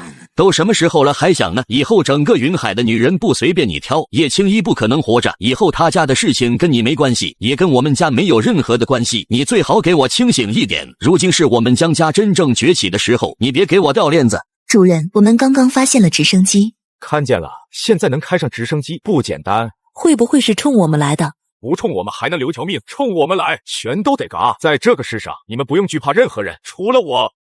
我们知道了。忘记跟你们说了，我传授了一些特殊本领给你们3个。叶青衣是大火球、魔法盾，席梦是烈光拳、肉体强化，都是蓝色技能。特殊本领什么时候传的啊？都是小本领，是用我的亿万子孙给你们传授的。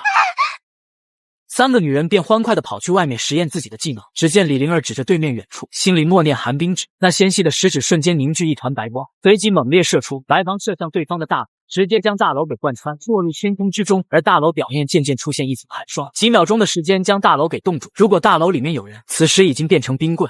这哪里是传授的小本领，这都要毁天灭地了。李灵儿立马又尝试了一下疾风步，简直就像开了挂式，一下跑到这边，一下跑到那边，欢乐的像个小朋友。叶青衣也迫不及待实战了一下大火球，随着心中默念，眼前出现了一个直径，顿时大火球朝着另外一栋建筑物飞过去，就看见一个火球狠狠撞击在那栋400米高楼，整个大楼开始倾斜，随即轰然倒塌。此刻的叶青衣呆呆地看着只剩下一半的大楼，这哪是大火球，这明明是个导弹。席梦见他们的本领那么强，赶紧也试试自己的，应该也不会太弱吧。深吸一口气，心里默念烈光拳，随着席梦一记滚拳击出，恐怖的拳风笔直朝着前方袭去，桥梁直接被轰塌。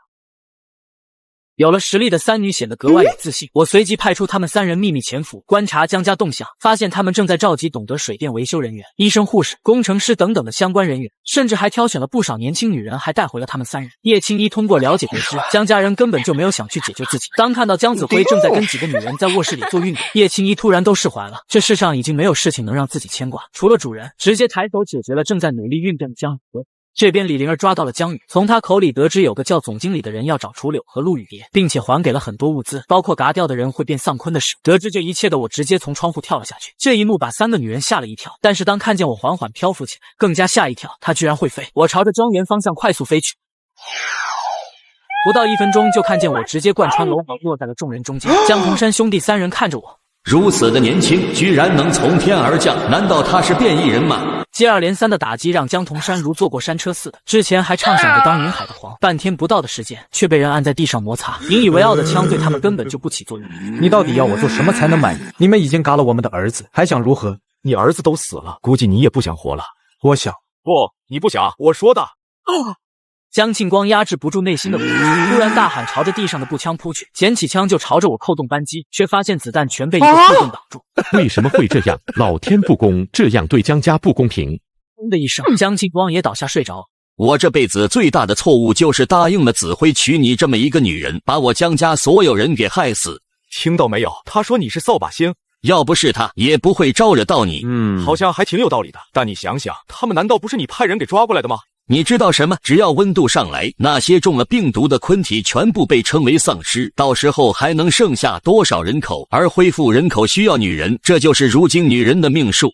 有道理，但关我屁事。能力越大，责任越大，你就是自私。你说的对，我就是自私自利，任何事情都无法撼动我的利益。至于什么能力越大呀，巴拉巴拉的，美剧看多了吧？狂人必有狂人收，你杀了我，那个神秘的公司不会放过你的，你们就等着死吧，我会在下面等着你。神秘的公司也许会成为我无聊时候消遣的工具，但从现在来说不堪一击。说完，我将手枪丢给了叶青衣。叶青衣感谢我给他机会，直接清空弹。这时电话响起，我接起电话。你好，我是练习2年半的外卖生，请问你有什么事？你是谁？让江童山来接电话。他现在睡着了，不能接你电话了。你应该庆幸，我现在有一大堆的事情要做。对了，告诉你楚柳和陆雨蝶在我手里。神呢？在你手里？呵呵，你让我如何相信你？信不信随你，想清楚了再打这个电话吧。解决了所有人后，走之前，叶青衣朝着庄园来了几发大火球，还没当上老大的江家彻底覆灭。随着整个庄园顿时被大火吞噬，也烧掉了他的过往。远在华安市的经理此时站在珊瑚小区里。经理，从这些人的伤口看来，应该都是同一个人做的。同一个？这么多人被一个人干掉的吗？岛上是同一个人，从弹道推算，还有3个人都穿着高跟鞋，应该是女性。这几个人很专业，还破坏了所有监控，没留任何的痕迹。经理现在能断定结果了，所有小区都有共同点，那就是凶狠的刀伤，而那些女人却有枪。还有，这里突然就出现了一辆很大的履带式车子，从路面被碾压的情况看来，起码在100吨以上。你的意思是，突然出现了一辆100吨的车子？你当我是傻子吗？难道他是第一个被病毒变异的人？不然哪有这样的力气？公司那边还在研究如何将丧尸的基因融合在人类 DNA 里，从而强大人类自身。如果将这个男人抓住，那将是很大的功劳。过一会，经理得到了消息，江家庄园被夷为平地，仿佛就像被一个导弹轰了似的。这可把经理给震惊了，甚至看到了传来的画面，哪里还有豪华的庄园，全是一片焦土。这种事情肯定是瞒不住，经理立马上报了总经理。现场没有导弹碎片，我已经派人去调查。你负责的这些城市真是怪事连连。总经理，有个男人给我打了电话，说江家的事是他做的，还说那2个女孩在他手里，问我要找他们干什么。总经理交代要见到人才可以。随后经理打来电话约我晚上8点见面。挂了电话，我看向2人，楚柳、陆雨蝶，有一个神秘公司在找你们俩，所以你们想要去吗？通过了解得知，陆雨蝶的父亲是巨鼎集团的董事长，楚柳的爸妈是基因遗传教授。随后我找到了席梦询问，得知巨鼎集团是个大企业，而陆雨蝶可能就是千金大小姐，而楚柳的父母可能在帮着公司做研究。晚上8点，经理如约而至。你就是经理？而我的模样也被一解开到，直接就传输到了公司总部，立马就开始进行身份查询。楚柳和陆雨蝶的身份立马就被确定，正是目标人物。你有什么条件可以开？那你得问他们想不想被你们救，想不想回家。说完，我松开楚柳，甚至后退了几步，让2人站在中间。看到这一幕，总经理都诧异，这个年轻的男人到底什么意思？完全把握不到他的目的。快过来，陆总让我们来接你的。楚柳和陆雨蝶站在原地，半晌后，在众人惊讶的目光下，转身朝着我走来，站在了我身后。你看，是他们选择了我刚刚可没说什么。顿时10多把枪同时指了过来。我解决了江家后，幕后的总经理却命令手下要嘎掉我。我从兜里摸出一个干扰器丢在了地上，总经理的画面顿时变成雪花，众人的耳麦也发出滋滋滋声。我召唤雷电之力，轻松的解决了这些任务。我的出手更是让楚柳和陆雨蝶再次见识到我的强悍。竟然派个假扮的经理，真当我看不出来吗？此时假经理已经被吓得连逃跑都不会了，待在了原地丢了神。我取下他们的连接器。你知道耍我的后果会是怎样吗？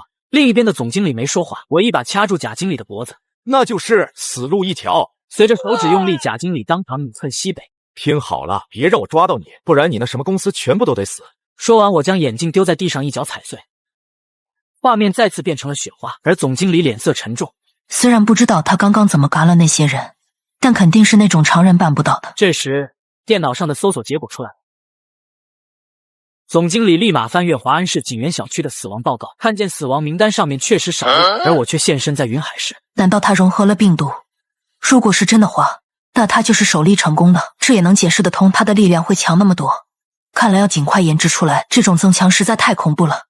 但如果将他带回来进行研究的话，肯定事半功倍。但刚刚一支小队全部被灭，看来不能硬来，只能智取。看着视频中的回放，总经理看到我搂着楚柳，仿佛已经发现了我的弱点。现在只需要派一个长相极佳的潜伏过去，找到机会将他迷晕，不只能将他带回来，楚柳和陆雨蝶都能带回来。对付这样凶残的人，自然要排出王牌。不单单是外貌，身材也要火辣，不然怎么能入他的眼？很快就有了人选，也是公司培养多年的女人，名字叫倩儿。她最擅长的就是潜伏作战。有一项绝密的任务需要你去执行。总经理，请说。这个男人叫铁柱，很有可能他融合了病毒变得很强，你需要潜伏到他的身边带活的回来。除了他之外，还有这2个女孩楚柳和陆雨蝶。地址是在云海市坤坤酒店。是，保证完成任务。希望这次倩能把人给带回来，毕竟倩拥有如此美貌，那个铁柱自然会放松警惕，到时倩只需要给他来上一针就行。然而让总经理万万没想到的是，这个举动让他鸡飞蛋打。铁柱压根就不是正常人。这边我和楚老师研究了一晚上的英语发音后，楚老师直接从3级升到5级，可见楚老师受到多么惨烈的撞击，自己都升了1级，如今75级了。自己的卡先攒一些一起开，先开这几个女人攒下的积分吧。我直接轮盘30连抽，居然出了4个红色技能。孙婷传授了克星体质，给安白传授了基因改造之祖国人，给新收的女人江娜娜安装了赤红 S 战甲。现在的孙婷几人强的可怕。夜晚一架直升机悄悄降落在酒店不远处，伸手解决了几个卡勒米瓦。切尔就拿出望远镜观察着对面的动静，发现我居然在做热身运动。看来目标人物确实贪图美色，对自己还是很有利。如果有机会的话，倒是很想试试他的身手。对面的阳台上，我目光看向黑夜里，你猜会不会有人在偷看我们呢？陆雨蝶嗯了一声，心里莫名涌出一股兴奋。总经理办公室内，一个电话打断了总经理的心绪。总经理，我是负责华安、中林、云海的经理。听出来了，什么事？总经理，好消息！昨天在华安市，一支小队例行任务，队长让一个独臂男人去自杀，结果那个男人被血沾上，并没有死，现在已经被控制，明天早上就送去公司。真的吗？你确定吗？千真万确，这个独臂男人现在力量很强，能将一辆小车给掀翻，奔跑速度比世界冠军还快，反应能力也很突出，而且他也很配合，希望能得到重用。不管他是真配合还是假配合，现在就送过来，立刻！现在就需要这样的融合病毒的人，到时候就能大批量的生产这强大的基因。还有，将这个小队长升为大队长以后，没用的人全部拉出去感染病毒，没死的带回来研究，死了的就地火化。好的，总经理，我马上去办。这次你做得很不错，我会向高层说的。谢谢总经理栽培。末世降临，饥饿的亲妈把儿子做成了食物，爷爷奶奶不但没有生气，而是开心的吃了起来。没有食物的人居然想边拉边吃来解决饥饿，而眼前这个男人堪比辽矮，一次就要找3个小姐姐为爱鼓掌，只因他出现了变种体质，不再惧怕夹杂着丧尸病毒的雨雪。这种身体素质我都羡慕，等实验稳定，自己也要注射一下。经理，这么晚干什么？接到紧急通知，要现在就出发。就不能等到明天早上吗？这些女人玩腻了，给我换一批。经理呵呵一笑，直接拿出一把注射剂枪，直接给他来了一下，蓝色的液体直接打入思聪的体内，后者顿时想发火，却感受到一股晕眩袭来，双眼一翻就倒了。这公司研发的麻醉剂真是太厉害了，连思聪这种人也能瞬间麻醉，将他送到直升机上，每1个小时注射1次麻醉剂。看来这次我不只是戴罪立功，而且是大功一件，到时候公司应该会给我更多的权限。很快，3个城市的代理人就收到了经理的命令：无用之人不用射杀，让他们感染病，这无疑是残忍。一枪没有痛苦，但感染丧尸病毒会有长达2分半的折磨。这种折磨对于当事人来说，每1秒都是煎熬。第2天，城市之中时不时响起惨痛的喊叫声，甚至在一些和平小区里，老人们齐刷刷被赶到了雪花之下，痛苦挣扎死亡之后被火化，而子女们痛哭流涕，千辛万苦保护父母到现在，而这所谓的救援队却要了父母。各个地方都在上演悲痛的惨剧。突然，一辆救援车撞在了绿化带的大树上，冒出了白色的烟雾。我身边的孙婷双眼一聚，透视眼瞬间开启。开车的是一个女人，气囊没有弹出来，她晕过去了。我只是哦了一声，没有再说什么。没想到孙婷补充道：“长得还挺好看的。”哎呀，我都跟你说过了，我不是那种人，还不快去救他上来，一点同情心都没有。开车的正是切尔，他原本计划就是安排一场车祸现场，唯一的意外就是气囊没弹出来，他真的被撞晕过去了。孙婷的透视眼检查了一下，确认没有危险，而且发现他还是个处。进屋后的切尔露出惊讶的眼神，这倒不是装的，毕竟一屋子的绝色美人，谁看了都是这个表情。看来那些失踪的女人全部在他的身边，真是好色的男人。不过作为以前的外卖员，现在恐怕是他的人生巅峰。你好，我叫铁柱。你好，我叫周倩。你是救援队的吗？怎么开的救援队的车？那些人根本就不是救援队，我们小区一直都很安稳，但他们一来，直接就把老人推出去送死。我爸带头反抗，还抢了一辆车让我跑，可是我爸妈全部都被他们杀了。现在的救援队跟以前不一样，你也不要太难过了。谁知道倩儿又哭泣了起来，目的也是让我怜悯。可是她越哭声音越大，听到女孩子哭，心里就烦躁，甚至手已经要控制不住了。毕竟不同气氛之下的哭泣感受不同。能不能不要哭了？哭能解决问题吗？如果能，末世所有人都能把眼泪给哭干。然而倩儿却听成了我的安慰，哭声不但没小，甚至越来越大了，这让众人目瞪口呆。没想到她还来劲了。啪的一声，这一巴掌顿时让哭声停了下来，众女感觉好爽啊！然而倩儿直接被打懵了，捂着脸颊看向我。不得不说，倩儿的思维还停留在末世之前。怎么突然打我了？不应该心疼我才对吗？如此美丽的女孩子，你怎么能下得去手？你还是不是男人呀？不好意思，你哭得我有点心烦。倩儿无法理解，心想只要自己转身就走，以自己的美貌，她肯定会挽留自己的。不是，我救了你，你就这么走来啊？一句谢谢都没有。安白感觉这画面似曾相识，拍了拍身边的叶青衣。我记得你那天也是这样的。我随即用意念控制住了倩儿，她顿时感觉全身像压了一块千斤顶。这就是融合了病毒后的力量吗？果然好强，玛丽根本就不是对手。求你不要杀我，你要对我做什么都可以。见强硬的不行，切尔改变策略，开始卖可怜。他觉得只要给自己一次机会，就能将我制服。这些女人自然不是自己的对手。你可真够贱的，刚刚还一身正气，现在就能让我随便玩弄了。公司倒是很大方，知道我喜欢美人，直接送上门。这份大礼我领了。你在说什么？我听不懂。不得不说，你居然把东西藏在了那么秘密的地方，佩服。切尔的脸色顿时僵硬了。如此隐蔽的地方不应该有人知道。要知道，孙婷可是有着人体透视能力，那双眼眸跟扫描机器似的。要不你告诉我公司总部在哪里，我放了你如何？切尔不说话，心里知道自己凶多吉少，直接咬碎藏在牙齿里的剧本。要想自我了断了，那可不行啊！公司送来的礼物我都还没拆封呢。说完，一阵蓝光之后，伤势直接痊愈。婷婷，把他藏的东西拔出来，免得等下被推到肠子里去了。看着一小支带有味道的麻醉剂，这应该就是给我准备的。我喊来了几人，直接对切尔进行了骨骼重组按摩。凄凉的声音响彻整个房屋，看着四肢出现不同的歪曲，更让人毛骨悚然。我直接给总经理打去了视频，当看到切尔此时的模样，更是震惊。总经理脸色恍惚，没想到从没失败过的切尔，这次居然失败了。你就是他的上司，戴着面具不敢以真面目示人，怂货！老板，我很满意，下次多送来几个。你有什么要求才能放了他？放了也行，要不你来换他。切，你等着，我一定会帮你报仇的。总经理的抛弃让切尔没说话，只是流出了2行热泪。这有什么好哭的？这是末世常态，被抛弃不是很正常吗？我伸手将切尔的伤给治疗好，这让切尔感到意外。手脚好的切尔顿时感觉自己还能完成任务，然而这个想法才冒出来，顿时惨叫一声，自己的手又被掰断了。不好意思，有点兴奋了，我给你治好。绝望和恐惧充斥着他的内心。如果楚老师一晚上运动时出击，那妖切尔已经达到了终极。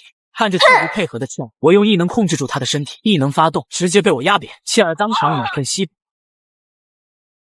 我缓缓落在了切尔身边，看着已经没了呼吸的切尔，伸出手直接一个治疗术，发现治疗术只能对活人有效。我打开战神系统，翻阅面板，果然有他的面板。右下角有一个复活按键，消耗一个技能，复活当前人物，冷却时间24小时。那就用一个垃圾技能复活他吧。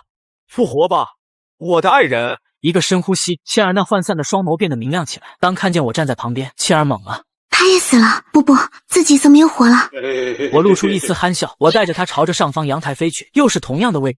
让我们继续刚刚的聊天吧。恐惧，此时的切尔感觉自己被无限的恐惧包裹着，像要窒息一样。从刚刚切尔就明白一个道理，自己就算死了，也能被他给救活，连死的念头都给断了，还有什么好挣扎的？我愿意。我都还没说要你干什么，你就说愿意。不管让我做什么，我都愿意。我说，我什么都说。公司总部，总经理坐立不安，无法想象切尔落到那种人手里会说出什么。边上站着一个魁梧的男人，神色严肃，双目散发着凶狠。这个男人就是他们以前的教官于红。倩被俘虏了，对方是和病毒融合的人，本想让倩将他带回来进行研究，但现在有了另外的实验体，有他无他已经无关紧要，我需要你派人去把它解决掉。普通人击杀融合病毒的人恐怕很难，之前的视频我也看了，他轻而易举就灭掉了一个小队，恐怕不是简单的融合病毒。你是没把握，还是说害怕了？这倒不是，只是想申请一下实战实验，那些书呆子需要数据。好，我会去申请的。那我就去做准备了。对了，不是还有2个重要的人吗？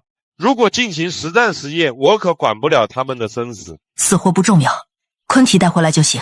注射基因之后，他们只会被撕碎。我的人可没工夫给你去拼凑昆体。你要确保所有实验体不能离开那家酒店。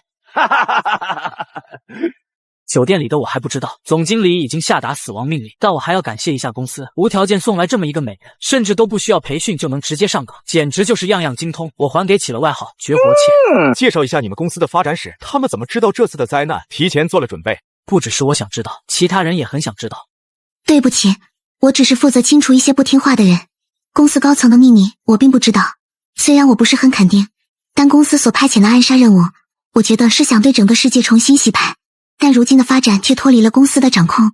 在灾难之前的几天，我接到一个刺杀任务，是公司下的一家生物科技公司，其中一个教授似乎想揭发公司的事情，被我杀了。你不要告诉我，你杀的这个教授姓楚吧？楚柳娇躯一颤，缓缓看向切尔，而切尔没有说话，那就等于默认了。嚯，这下就有意思了，你杀了他爸，这是大了。楚柳双目通红看着切尔，恨不得要将切尔给吞了。切尔能感受到楚柳带来的杀意，但走到这一步，自己也不会任人宰割。报仇先放，继续之前的话题，你的意思是，原本公司只想制造灾难，却没想到病毒变异会出现丧尸是吧？其实这种极寒的天气也不在预计之内，你那什么公司啊，也太不靠谱了吧！自己搞的东西，结果连自己都控制不住。但现在这种情况对于公司来说，并不是一件坏事。他们想控制全世界，而不是洗牌那么简单。你知道的还挺多的嘛。我只是推测，并没有证据。那你推测一下，公司抓他们俩干什么？应该关于疫苗。现在公司研制的疫苗只是半成品，如果不是楚教授，恐怕连这个半成品都没有。然而另外一半应该是在楚柳身上。哦，原来如此。那陆雨蝶呢？他爸是反抗公司的人，抓他主要目的是威胁。最后一个问题，你觉得公司接下来会怎么对我？以他的性格，会派出公司最强的人来解决你。太好了，真想看看这人到底有多强。你难道不是最强的吗？我其实不算最强，在我之上还有一个教官，他比我厉害许多，在他手底下也有几个很能打的。我是因为颜值好，才会派来执行这次任务，结果跑来发现，原来是个隐藏终极，直接翻车，甚至还变成身边的小奴了。而且他身材好，身体的柔韧性高，我都能掰成300多，巨爽。我不信，除非让我掰一下。我将几人全部分成了2组，一组组长是孙婷，毕竟实力和辈分排在那里。这边我给切尔配备了一个蓝色战甲，白隐形战甲，因为楚柳要报仇，和切尔公平决斗，我给他们2人设置了呼唤语，2人前往废墟。没有寒暄，冲过来的楚柳发出嘶吼声，定要为父报仇。一番打斗，见人都怕了。楚老师是凭借装备优势挡一乱，没有一点着急。看关切，4级战甲的潜能发挥的淋漓尽致。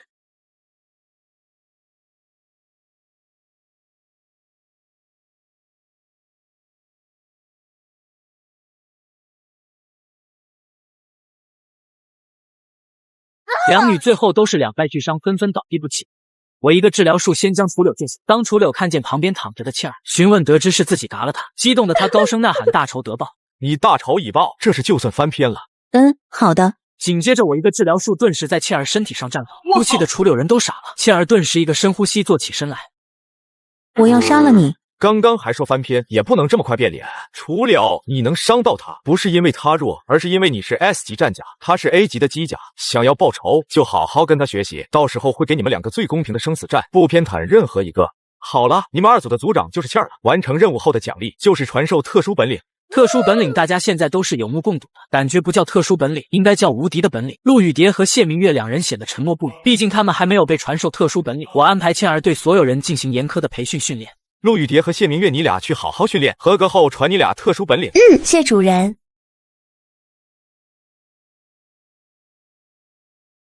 李总，肚好了。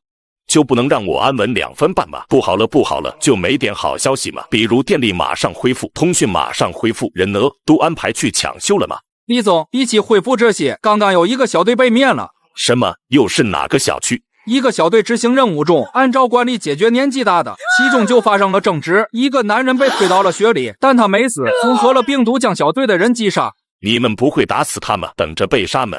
从现场队员传回的消息，那个男人很聪明，装死都是被偷袭的。让所有出任务的小队都回来，装备麻醉剂再出去。还有，不要再把人推到雪里去了，就地格杀。和总经理汇报完这边的情况，得知公司已经派了大人物来这边做实验。前几天刚来个女的，今天又要来，真特么烦。下午6点，2架涂装的运输直升机稳稳降落。你好，我是云海的负责人，我叫什么？我没兴趣知道。人已经准备好了没有？麻辣隔壁一个个狗眼看人低。按照吩咐，人已经准备好了，都是年轻壮实的男人。来到旁边的库房里，10个男人4肢被皮带绑在床上，嘴巴也被胶带封住。看见有人进来，大。没过多久，外面又响起了一阵螺旋桨的声音。随着直升机降落，总经理那道歉语出现。李正明双目一亮，以为这个公司是个娱乐公司，全是国色天香的女人。李正明一听于红说出总经理这3个字，差点没直接跪在地上。高层很看重这次实验，我得来现场监督。难道是不放心我吗？是不放心其他人。你有把握吗？解决掉酒店里的所有人吗？你应该对公司有信心。注射基因后，他们就像米国队长，那可要比融合病毒的人强。那个叫丁聪的各项数据我看了，实力差点意思，胜在能控制。如果我的基因战士能控制自己，那将是一个无敌的存在。另外，为了方便控制，我还给他们头部安装了炸弹。总经理舒了口气，这种安排很好，免得实验体跑了出去。1个小时后，只见于红拿出一个黑色箱子，箱子里是10支红色针剂整齐摆在里面，给人的感觉一看就不是什么好东西。于红拿出一支，目光盯着那红色液体。如果真能控制基因战士，那么我们将控制整个世界。夜晚，我接到了总经理的电话。怎么？你打算什么时候把自己打包送过来？给你送的包裹已经在路上了，希望你能喜欢，好好珍惜你接下来的每1分钟，多呼吸几下。机会我已经给过你了。这女人口气是真的不小，还先给我打了一通死亡电话。主人，有一辆车冲过来了，还有一架直升机朝着这边飞来，车里都是被绑着的男人。末日重生，我获得无限系统，背后的基因公司放出基因怪物来袭击我，却没想到这是公司想在这里放基因实验体。哦，实验体很厉害吗？如果是以前的我，很厉害，但按照现在的我，不堪一击。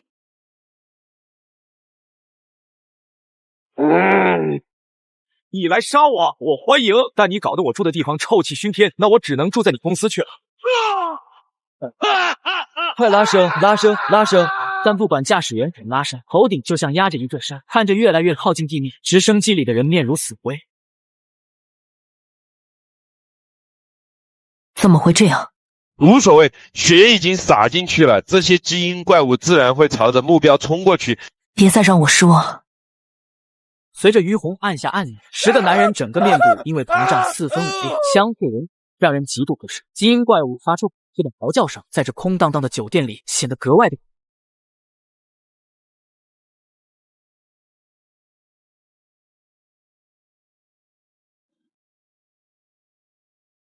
公司各位高层，现在由我来为大家介绍1号实验品。屏幕里的1号实验品蠕行速度极快，但由于黑暗的环境，画面都是那种夜视仪的状态，加上又是卫星传输，所以偶尔会出现一顿一顿，画面也不是高清，但至少还是能稍微看清楚。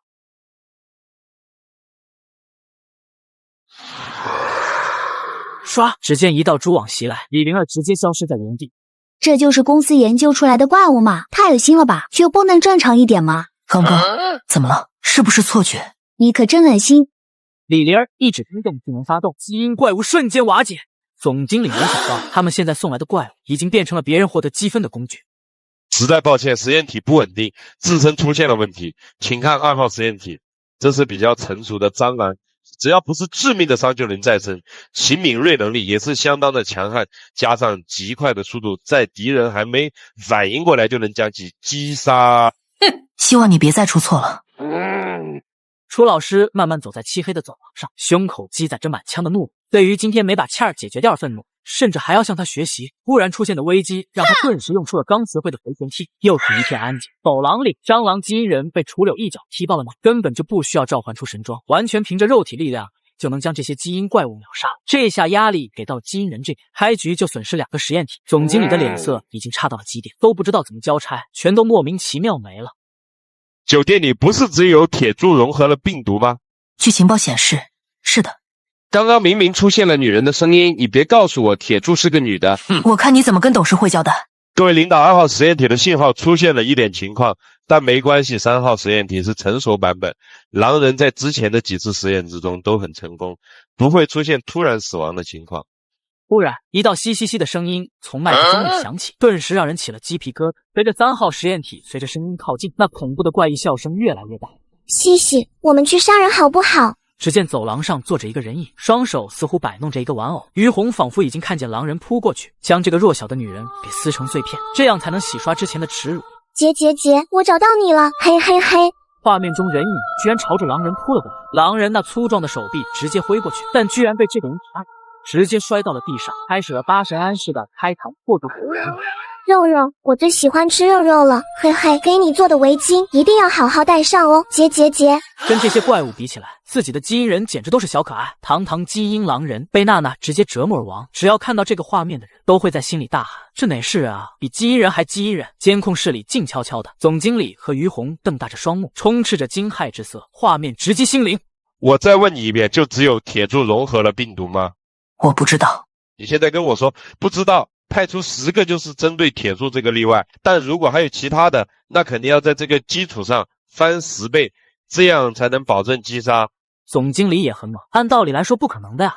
难道跟着铁柱的那些女人也融合了病毒？哪有这么巧的事情？于红只能赶紧想借口。连续3个实验体阵亡，高层都会动怒。研究这么久，就研究了这些垃圾。就在此时，4到9号实验体在3秒之内全部没了信号，画面里面甚至都没看见人。不知道那个酒店里到底隐藏什么怪物。画面中只剩下10号实验体，也是唯一一个没加入动物基因的存在。公司各位高层，今天的实验恐怕出现了意外情况，之前的单独实验绝对不是这样，估计是药剂的问题。然而这种话高层怎么会相信？作为公司安保部的部长，居然出现这么大的失误，这个位子恐怕就坐不了了。于红面如死灰，明明是表演秀，却变成了谢幕秀。突然10号实验体画面再次出现了一个人，这将大家的注意力吸引过去，而10号实验体居然笔直朝着人影走去，这让大家一头雾水。不是说很残暴吗？攻击方式呢？更让大家没想到的是，10号实验体居然站在人影身边就不动了，没有任何的动作。然而这些人看不到的是，此时的10号实验体面目狰狞，肌肉上的血管仿佛要爆炸，想挥手却没办法，而且他也不是走过来的，而是飘过来的。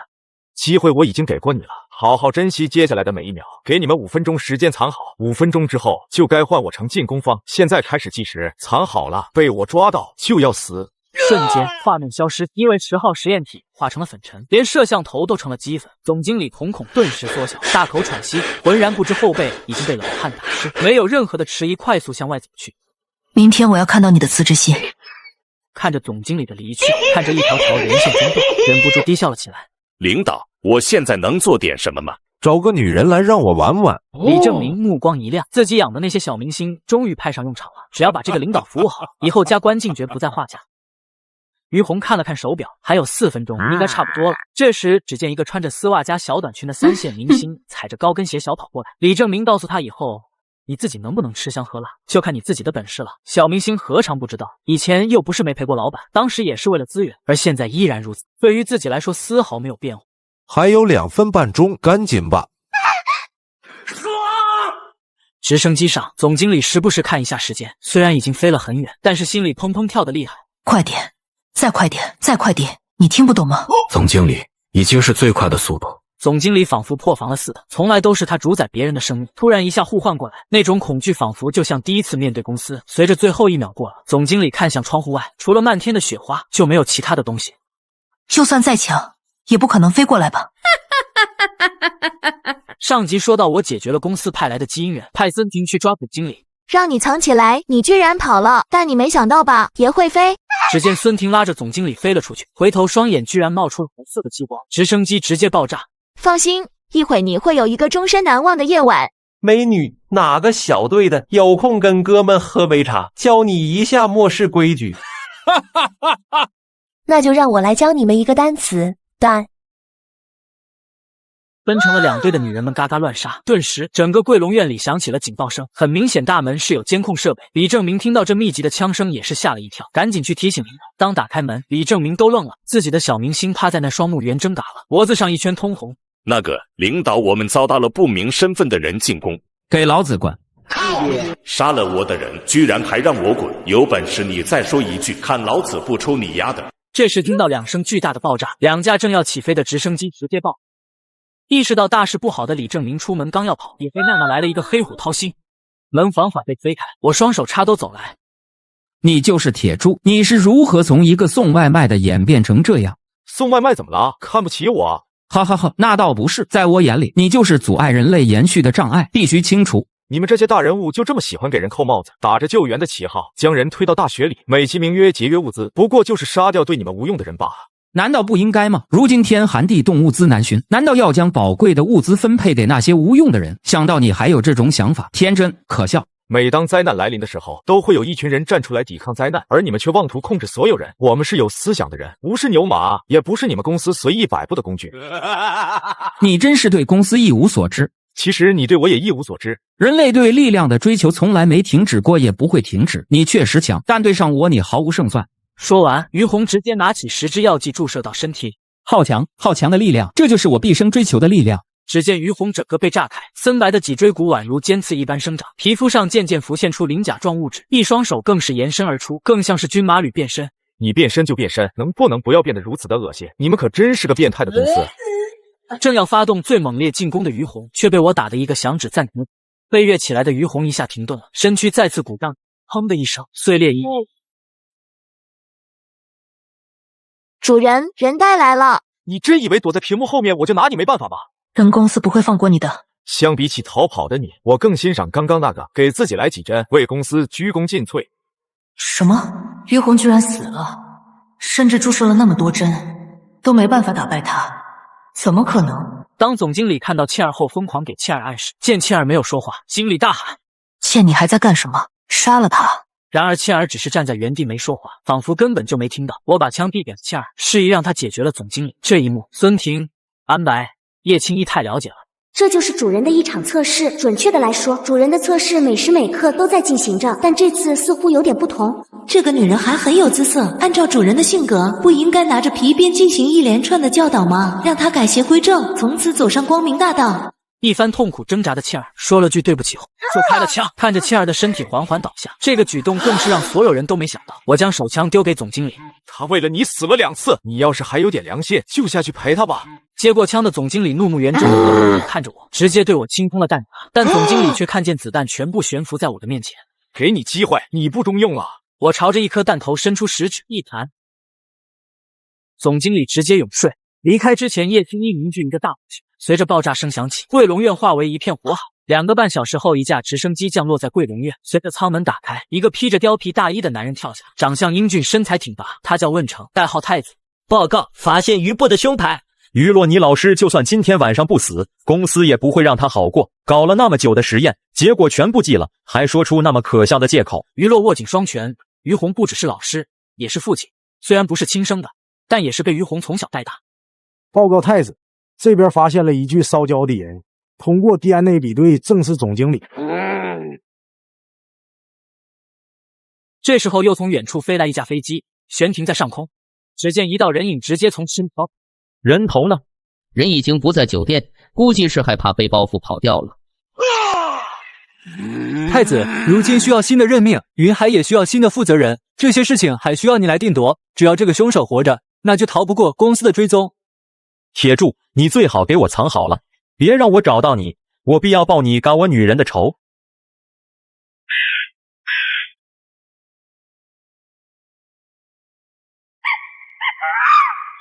妈的畜生啊！畜生啊！末世降临，儿子和儿媳妇把亲爹推到了无语中自生自灭，然而老天却让他没死，甚至拥有了恐怖的力量。朱瑞玛，你的皇帝回来了。所以老头子回去了亲口让儿媳体验一下什么叫老当益壮。次日清晨，一道阳光破开乌云，照射在被大雪覆盖的城市上。雪停了，在人们的眼里，这就像一道希望的曙光。一辆辆救援车开始在城市街道上穿梭，这更加让人们相信这末世一般的灾难将变成过去式。我用女武神系统复活切尔后，决定要去平高市。李灵儿也想去报仇。在我离开后的第3天，云海市有一个区恢复了电力。云海新的负责人下达了新的命令，就以这个区为中心，修建高墙抵御丧尸来袭。此时的平高市里却是生活系统都是正常运作，一个女孩被带到了这里，坐在中间的就是龙哥，名叫龙毅，而旁边2个男人夏子云也知道是龙哥的左膀右臂，一个军师擅长计谋，一个跟龙哥一样拥有超强力量，与跟血都淋不死的存在。老二别流口水了，这个牛就让给你了。女子听后顿时被恐惧布满了全身，因为这老二有严重暴力倾向。这身材还不错，我喜欢。小浪蹄子嫌弃我，上一个已经做成包子被你们给吃了，而你就是下一个。说完，一把拽住女子，朝着房间走去。夏子允哀求地看着龙哥，而龙哥却是一脸微笑。龙哥，我认识李灵儿，大明星李灵儿，她是我发小。龙哥一愣，万全也愣了一下。她正在来的路上，很快就到了。龙哥，是大明星李灵儿啊，你难道不想要这样的女人吗？万全，等下，你要怎么证明你认识大明星李灵儿？我手机里有很多合照，还有视频。龙哥，你信我，是真的。行，看来是真的。如果我看不到李灵儿，你的下场要比现在惨100倍。龙哥，你放心好了，我绝对不会骗你的。此时的万全虽想表达女人被夺的不满，但自己的力量没有龙哥强，也只能忍气吞声。这几天你就住我这里，想吃什么自己拿，也可以去洗澡。但如果你敢骗我，我会让你不想在这个世上活着。我们一行人到达后，李灵儿通过发小得知是一个叫龙哥的人替自己报了仇，应该去见一下。众人提醒李灵儿可能这个发小有问题，就叫了倩儿陪他一起去。这边龙哥得知李灵儿马上要来，大为高兴，在火锅店摆了一张桌子，一叠叠的肉食被端上桌子，也只能看见一盘青菜。众人看着那一盘盘的肉，分泌物在嘴里形成，不停地咽口水。随着李灵儿和切儿下车，小弟们已经要绷不住了。明明这么冷的天，却感觉到热血沸腾。小弟们的表情就像被定格了一般，那双眼睛完全被吸引，移都移不开了。因为末世从来没见过如此干净的角色尤物。这等绝色美女，腿都比我命长，要是能玩一下，让我死我也愿意。万万没想到啊，有如此的美人，居然还是买1送1，看来晚上能3人一起唱跳了。此时全场最清醒的恐怕就是军师了。这么漂亮的女人，居然来到了平高市，甚至敢前来赴约。以前也许有这么傻的女人，但如今末世已经经过了快3个月，能活到现在都是聪明人。也许他们跟龙哥一样。龙哥，小心点。放心，我心里有数。敞开天窗说亮话，病毒对我没用，反而增强了我的力量。居然能直接说出来，看来是对自己的力量很有自信，就是不知道到底有多强呢。我都坦诚了，2位也没必要再装了吧？2位能穿过雪地来到这里，应该也不怕病毒，而且跟我一样获得了力量。龙哥，你很聪明，我们确实融合了病毒。融合病毒这个说法可以，我比较喜欢。想想那天晚上我搬砖加班回家，刚好就碰到下雨，最终我还是被淋到了，那种烧心之痛现在都忘不了，全身仿佛都要爆炸。但好在这种情况只持续了30秒，我就恢复正常了。一开始没当回事，但很快就发现不对劲，就像神赐予了我的力量，让我干一番大事业。听到这里，李灵儿算是明白了，原来是想拉自己入伙。2位有没有兴趣加入我的阵营？这一个小城市都出了3个能和病毒融合的人，大城市起码也有30个吧，到时候有个照应。还是先解决一下我的好发小为什么出卖我吧。毛绒鱼到我胯下来，否则死。不就是。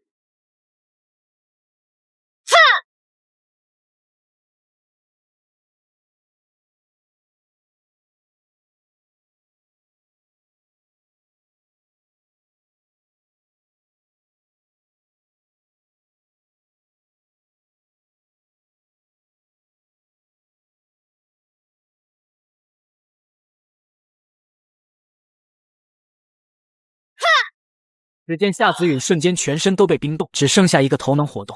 我只给你一次机会，把事情缘由说明白。都是龙毅，是他威胁我的，如果不把灵儿你带过来，他就要把我做成肉包子。放你妈狗屁！你个贱人，你是自作主张把他引过来，还让我演一出帮他报仇的戏码。如果我记得没错，当时我去你那的时候，你可是跟着那个混混住在一起。你居然跟杀我父母的人住在一起！灵儿，我没有，我发誓，我绝对没有杀你父母，我就是告诉了你家的密码，然后我什么都不知道。灵儿，我真的不是故意的，求求你不要杀我。面对真相，夏子允毫无悔意，只是不断求饶，但李灵儿没有给他任何机会。我知道我罪不可赦，但我真的不想死啊！我给你们做牛做马好不好？姑奶奶，求求你们了，我把所有物资都给你们，只要不杀我，我什么都愿意。下辈子再说吧。看着其他一行人2女一个也没有留，彻底清空了这个无恶不作的基地。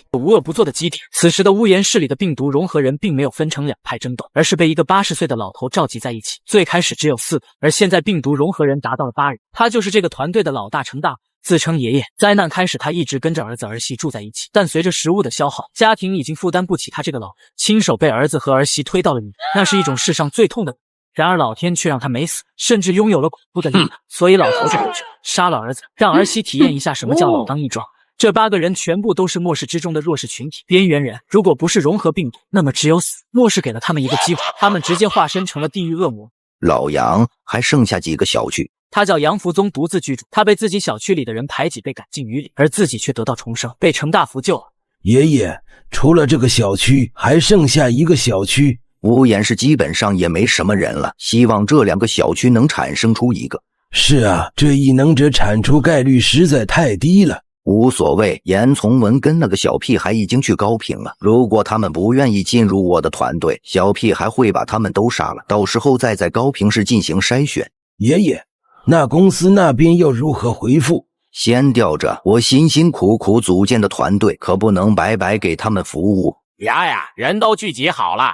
他叫尤亮，因为是个侏儒人，灾难前就受到不少人眼，灾难后更是如此，最后被逼得走投无路，跳进雨中。而他现在也给自己起了个外号，叫哥布林，还是那个玩游戏的阿瑞斯建议的。一开始尤亮还不懂什么意思，但之后明白了。尤亮突然有了一个梦想，让整个城市的女人都怀上他的种，打造出属于哥布林的世界。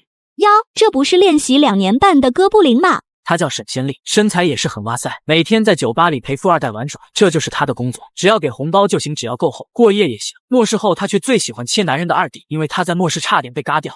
男人没有一个是好东西，那肮脏的东西都要切掉。只见尤亮带着贪婪的目光看向沈仙丽，这女人够骚，但打不过她。公司的重心都在大城市，我们就能在小城市进行发展，找出更多融合病毒的人，或许可以在南方建立根据地。老杨，我们都想到一块去了，反正这些人最后都会死，还不如给我做出点贡献。末世就该强者生存，弱者不配存活，把他们所有人都推进血里。末日降临，男人不惜把几万人推入毒狱中，只为找到免疫丧尸病毒的异能者，微为己用。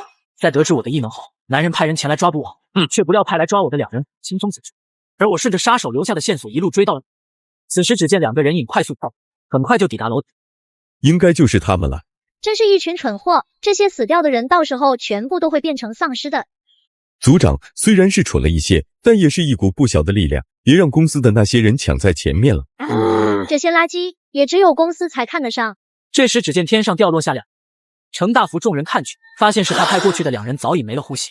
此时3道人影缓缓朝着前方走来。我靠，这2个女人真特喵的好看。那个女人长得好像李灵儿，但比李灵儿似乎还要好看一些。今天倒是赚了，原本以为没有任何收获，如今送2个上门，我选左边那个腿长的。那我就选右边公主型，皮肤白得像豆腐似的，不知道捏一下冒水不？都给我闭嘴！老杨，你去问问他们到底是谁？他给我的感觉很危险。你们是谁？为何来我们的地盘？我是谁？我是来杀你们的人。后生，好狂的口气！3个人想杀6个，你还觉得优势在你？小子，你以为我们跟那2个菜逼一样，这么送上门来，是你这辈子做的最后的决定？这2个女人叔叔给你养着。看来此人能力一般，他根本不知道尤亮飞的不是直线，而是会拐个弯去划破他的脖子。还以为是很强的人，也就如此而已，搞得气场那么足，结果战五渣。小子，去死吧！只见刚要施展死亡飘逸的尤亮，却不受控制的向着我手中的刀飞来。怎么会这样？不！这个矮矬穷真是个废物，也只是欺负一下普通人。组长，难道是公司派杀手了？可能只有公司才能培养出来这样的人吧。组长，但我觉得那个矮子好像被控制了一样。从情报上来看，那个矮子的实力不弱，但也不至于朝着刀下撞。恐怕刚刚刹那间发生了我们不知道的事情。所有人不要轻敌，这小子有点邪门。这时只见沈仙丽扭着丰满的臀微微的走了过来。自己的容貌在末世没有哪个男人能拒绝我，只要让我近了身，你必死在我的刀下。看我一抹笑意毫无防备的样子，他娇躯瞬间化为一道残影，手中的短刀直击我的腰。就在他以为自己的速度堪比闪电侠，没人能看见他时，只见我一把抓住了他的手腕。怎么可能？他怎么可能捕捉到自己的速度？随着力量传来，他身体不由自主地朝着我的怀里靠去，被我一把抱住。腰很细，胸有点假。哥哥，假不假试试不就知道了。一对假货而已，就没必要试了。说完，他藏在手心的小刀朝着我。怎么可能？刚刚明明已经划过去了，为什么他没死？相比起你羞答答的模样，我更喜欢你现在这个表情。随着我的发力，沈仙丽感觉自己的腰断了，恐怖的惨叫声响彻夜空，咔嚓咔嚓的骨头断裂声音传出，他直接断成了2截。既然你们想杀我，给你们个机会，那就一起来吧。一起上，先解决这个男人。那就让我试试今天学到的攻坚斩杀。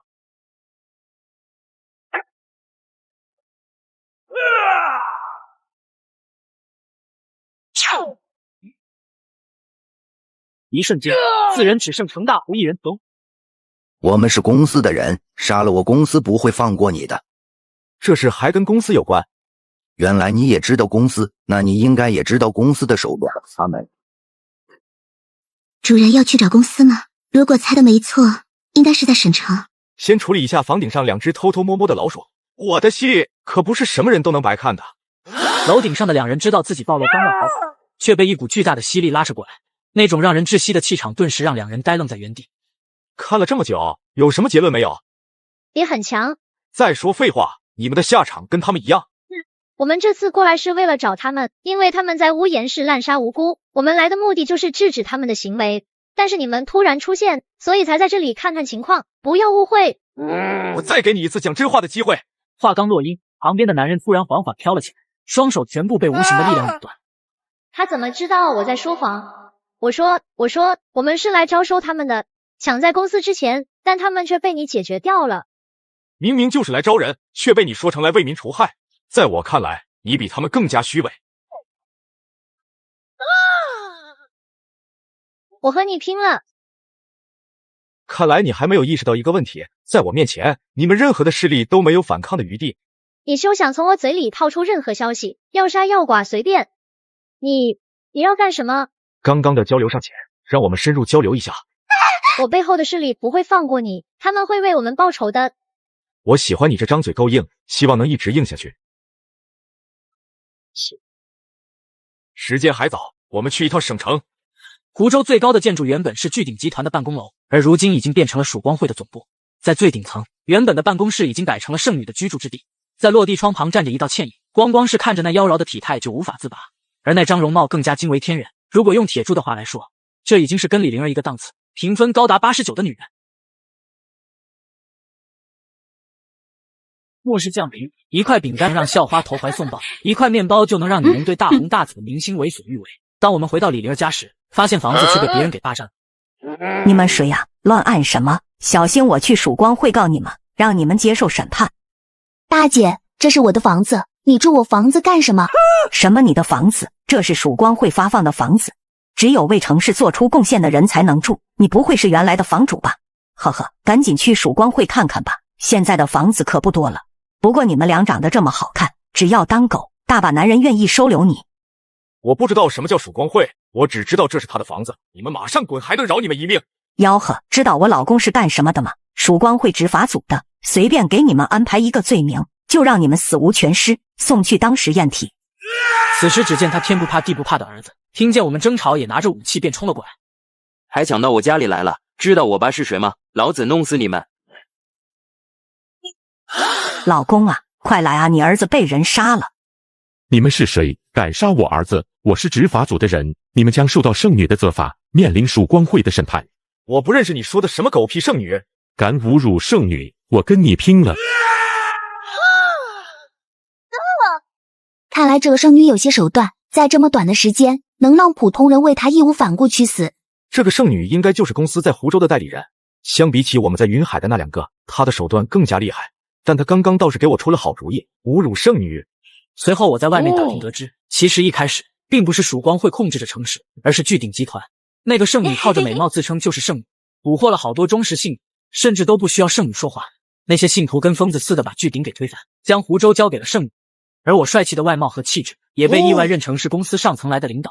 通过交谈得知，曙光会最有权力的职位有4个，审判长是融合病毒的人，掌控执法组，湖州犯罪者都是他说的算。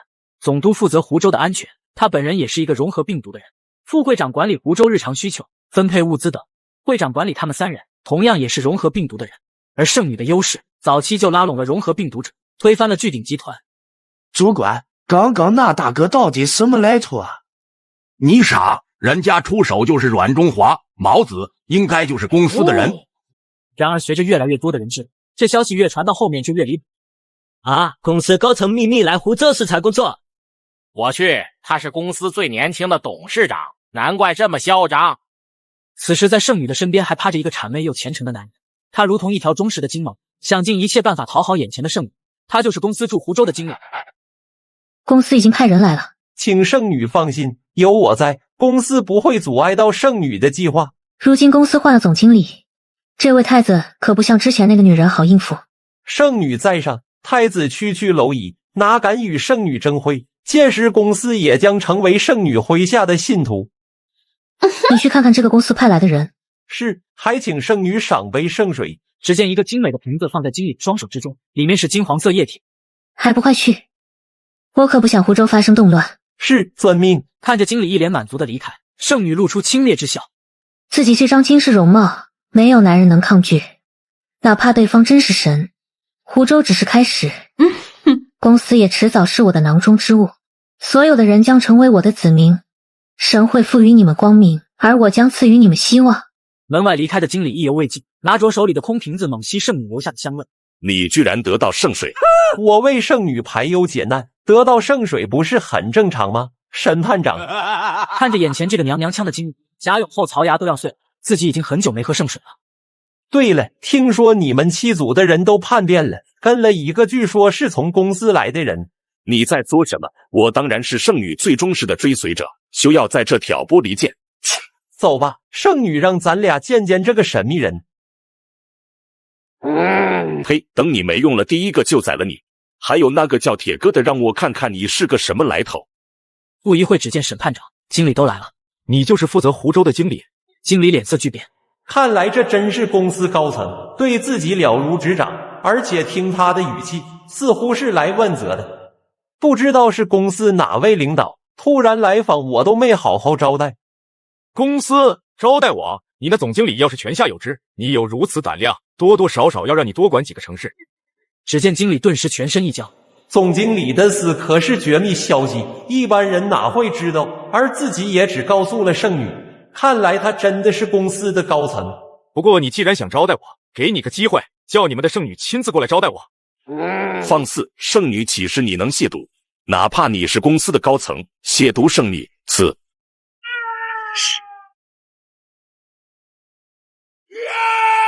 正要攻击的贾勇又还没碰到我就直接断开。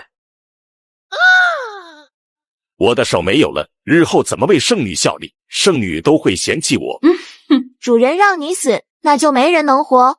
丢的一声，贾勇只看见2道红光从女人双眸之中射出，自己的双腿顿时被融化掉。你们是谁？我可是神选的审判长，杀我，你们会遭到神罚。就算你们的圣女来了，都要断2条腿回去。领导，再给我一次机会，我去让圣女招待你。走吧，我们开房去，告诉圣女，让她把屁股洗干净，等着。看着我要走，经理顿时松了口气，以为放过了自己，然而一道力量在脖颈上出现，咔嚓，经理脑袋向后垂下。此时的圣女还在等待经理的消息，但随着时间一秒一秒过去，圣女的心也跟着不安起来。咚咚咚，急促的敲门声响起。圣女，酒吧那边出大事了。什么事？整个执法组再加上古勇，连一个人都抓不到。执法组已经叛离了曙光会，经理跟贾勇也被当场被杀掉，甚至还传出一句话。什么话？属下不敢说。你说，神会原谅你的。那个年轻人说要让圣女你洗干净，决定等他。岂有此理！召集所有人，我要开启审判大会。末日降临，我获得你。圣女得知手下的审判人和经理都被我解决，引得圣女大怒，叫来所有高层开会。今天晚上发生了不愉快的事情，我希望你们能把这件事处理好，这是给你们的赏赐。能为这么漂亮的圣女做事，哪怕是让我们去舔马桶都行。圣女，我已经集结好了安保部的人员，一声令下，并将叛徒歼灭。愿为圣女抛弃一切，必将拿下叛贼。会议结束后，副会长那辆曙光会人民2号车驶，随着后排玻璃降下，圣水从里面丢出来，扔在绿化带里。第二天，铁柱就看见一群人朝着一个方向跑去。哥们，你们急急忙忙去干什么？你还不知道啊？昨天晚上叛乱的人在早上全部被抓了，正在接受审判。铁柱跟着男人来到审判场，只见房屋正中央最大的 VIP 室，圣女隔窗而站，她头戴金色发冠，手拿法杖，让她看起来神圣不可侵犯。看来中间那个就是圣女了，那就让我撕下你的伪装，当着你的子民拆穿你。此时开始了审判，一对忠贞不渝夫妻就因为没有加入曙光会就被烧死。昨天扔掉圣水的副会长南景，却被自己儿子举报抓了起来。圣女下旨要把他扔下滚烫的油锅里。铁柱直接来到圣女门外，门踢开，只见一张年轻的脸庞出现在圣女的眼前。你好，你的外卖到了。刚要呼唤守卫的圣女，只见整个走廊外面的守卫早已经全部炸成了血。你叫什么？为什么来这？你不怕我吗？你只是融合病毒的人，为何要怕？之前那个总经理都没你嚣张，他只是让我多呼吸几口，结果他就被我杀了。如果你臣服我，就等同于臣服于神，神会让你越来越强，还会赐你圣水，喝了它，你就会越来越强，呼风唤雨，所向披靡。这样巧啊，我也有神赐的圣液，你要不要张嘴来点？你如此亵渎圣女，将会得到神罚。神罚吗？那我让司机加点速。说完，铁柱一巴掌扇在圣女的脸上，清脆的声音却击碎了圣女的幻想。捂着脸颊的圣女一脸呆滞，自己居然被一个男人扇耳光，这怎么敢？他不应该像一条狗一样臣服于自己吗？还没等他反应过来，头发却被铁柱给揪住。我们打个赌，外面那个小胖子要是死了，我立马走人；但他要是没死，就要被我玩死。圣女目光看向外面，只见一个男人被按在断头台上，只见唰的一击，斩头刀轰然落下。这一刻对于周阳来说，仿佛都暂停了一般，紧闭的眼睛缓缓滚动一下，却发现斩头刀停在自己后颈的汗毛上，再也无法移动半分。圣女难以置信看着这一切，这怎么可能？难道是出故障了吗？这不可能啊！我赢了！刚来的时候就听说圣女不可侵犯，更加不能被亵渎。我今天就要当着你所有子民亵渎你！我是圣女，亵渎我的子民会将你撕碎。我喜欢你的坚持，那今天我就让你看看什么才是神！砰的一声，厚实的落地窗忽然炸裂，两道人影出现。众人只见圣女一脸绯红的叫着，后面却有个人在不断冲击着。看着一朵白莲花被玷污，所有人都气得咬牙切齿。这时只见我和圣女直接来到了处刑台上，一旁的霍父脸色骤然一变，端起枪就朝着铁柱清空了弹夹，但子弹却全部落在了铁柱底下。一条生路，硬生生被你选成了死路，高看你了！霍父恐惧地看着铁柱，身体不由自主地飘起来，朝着滚烫的油锅飞去，整个人掉进了油锅里。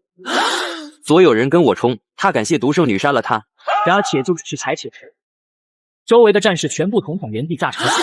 不可能，一个响指居然能杀人！障眼法，肯定是他事先在那些人体内装了炸弹。这种手法我也用过，怎么可能瞒过自己的眼？你就是仰仗他们，都是一群垃圾而已。我现在想看你跪下，让你的子民看看你受辱的样子。话音刚落，圣女扑通一声就跪在铁柱的面前，铁柱反手一巴掌，清脆的声音在场内传开：“你敢辱圣女，纳命来！”跪在地上的圣女看着总督季守山出现，目光里带着一丝欣喜。季守山可是自己的忠犬，拿下湖州他的功劳最大。曾经一人单枪匹马闯入巨鼎集团，将里面所有人全部清除。大哥小心，这个总督很厉害。我喜欢你这股圣洁的样子，别动容，继续保持下去。我将会拆穿你的所有行为。就是他给了你希望吗？那我就斩了你的希望。只见季神山青筋暴增，全身肌肉膨胀，仿佛要将铁柱连刀带人一起斩成人，这样才能平息圣女的怒。过日第60天，丧尸来袭，活着成了所有人最大的难题。而我激活了无限物资，吃喝不足，还囤了几万个女神。当我拿下圣女后，却遭到总督的反抗。小子，纳命来！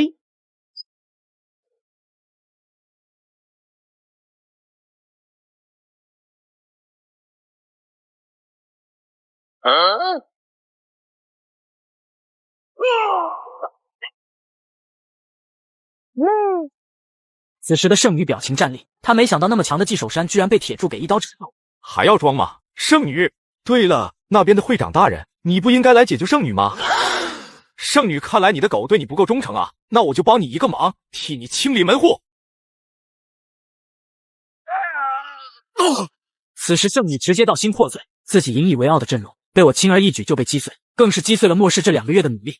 既然你自认为圣女，那肯定是真金不怕火炼，让我看看你到底是不是真的圣女。我就是圣女，尔等只配膜拜于我，赐予我力量吧，我的子民们。只见冲的火焰直接将圣女吞噬，尖锐的惨叫声响彻四周，仿佛直到这一刻圣女才意识到自己不是圣女，只是凡人，也会感受到痛。圣女的惨叫声渐渐消失，火焰内的倩影逐渐消融，最后只留下被烧融化的圣女皇冠。看来是个假货。恩人，您就是我们湖州的恩人，可别给我扣这么大的帽子，我就纯粹想知道是不是真的圣女而已。圣女这个湖州的毒瘤终于死了，湖州还需要有人来主持大局啊！湖州以后让这个人来管吧，你给他当下手。除了没有曙光会，之前是什么就是什么。周阳难以置信，自己昨天晚上还是在末世求生的小角色，今天居然变成湖州的管理者，副会长都给自己打下手。然而铁柱还没走2步，突然耳边再次响起了圣女铁顶歌：“回来吧，圣女，我们需要你的光辉。神罚降临，惩戒这个亵渎圣女之人。”见铁柱的身体渐渐升空，站在空中看向所有人喊话：“给你们5分钟滚！凡是留下者，我送你们去见圣女。”5分钟过后，居然没有一个人离开，所有人都不为所动，还一边唱歌一边左右摇摆。不愧是圣女最虔诚的子民，那我就送你们去见圣女。顿时，铁柱双眼一闪即合，原本阴沉沉的天空渐渐昏暗起来，整个湖州县黑暗之中。然而在圣女的等引流，他们的祈祷起伏开始变得无比狂热。是神罚，是神罚降临了！大家快看，神怒了，降下神罚啦！审判亵渎圣女之人，让圣女回归。听着周围人们的呐喊声，铁柱仰天长啸，双目已经被雷震覆盖。真是执迷不悟！你们那么喜欢神罚，今天就让你们好好看看什么才是神罚。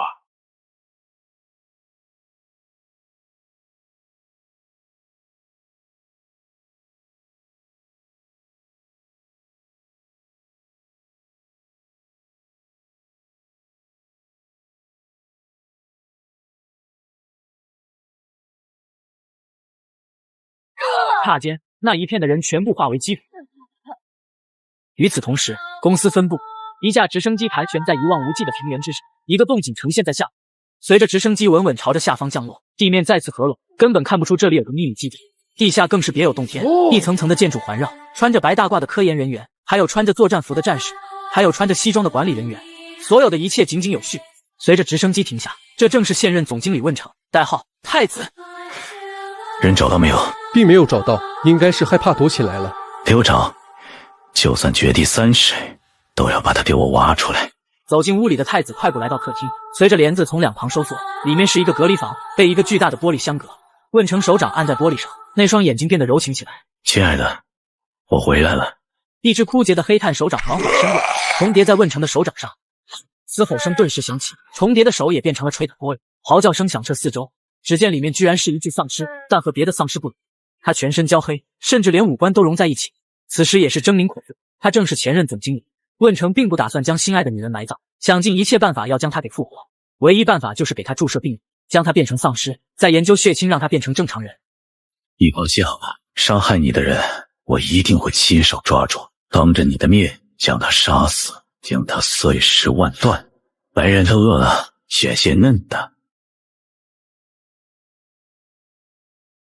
末日这个男人居然爱上了丧尸，甚至还要和他生孩子，只因杀死他的女友。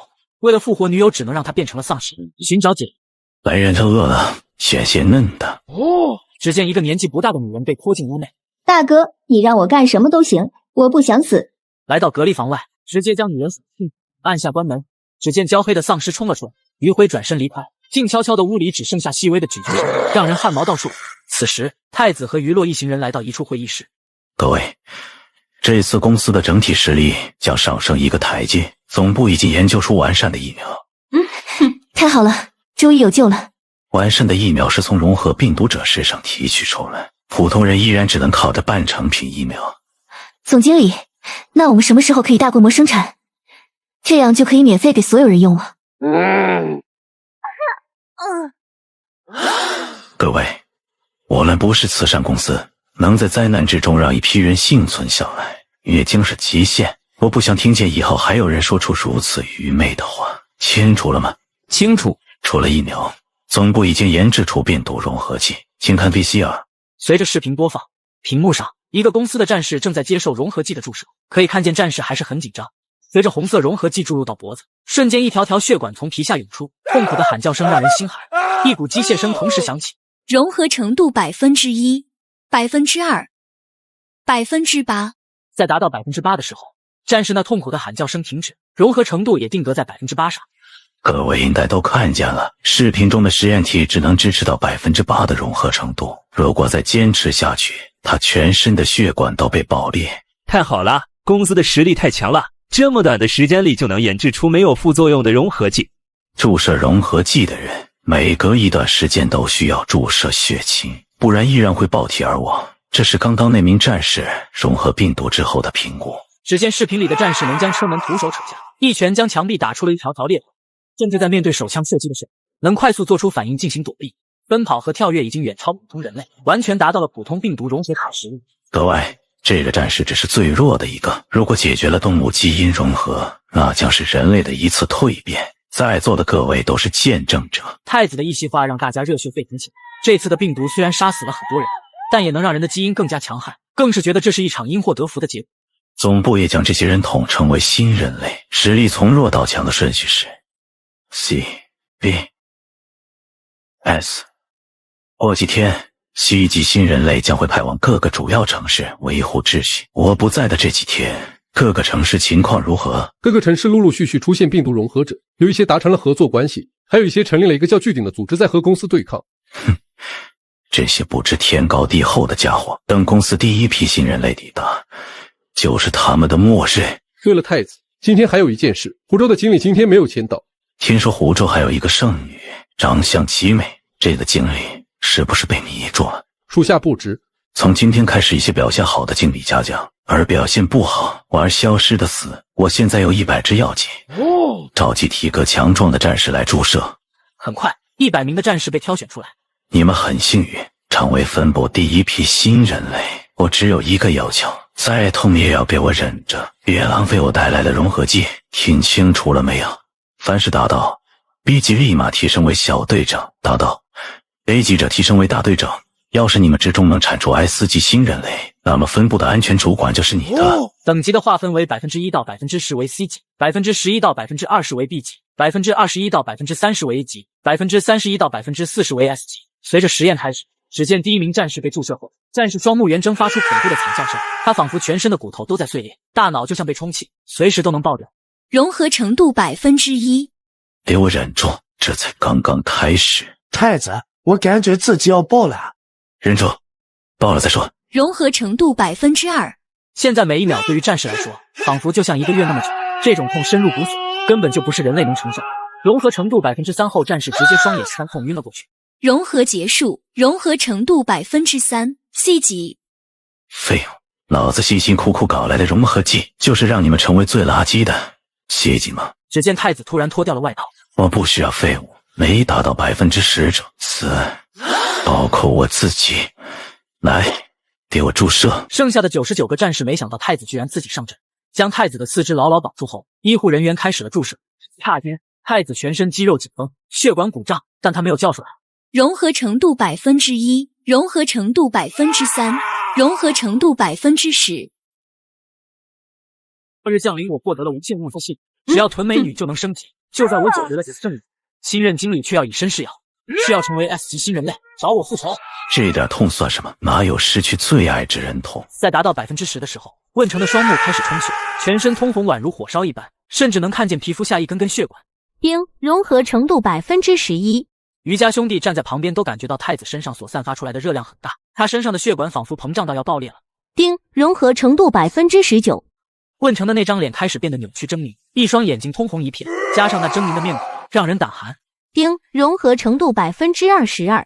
而太子的意识也越来越弱，知道这已经是自己的极限，但还不够。A 级还不配我太子。突然一道虚幻的声音在问成耳边响起：“你就是个小垃圾。”意识迷糊的太子抬头看去，没想到眼前出现的居然是铁柱，还有跪在地上的心爱之人。铁柱，你有本事冲我来！就你算什么东西？丁，融合程度 26%。铁柱，别杀他！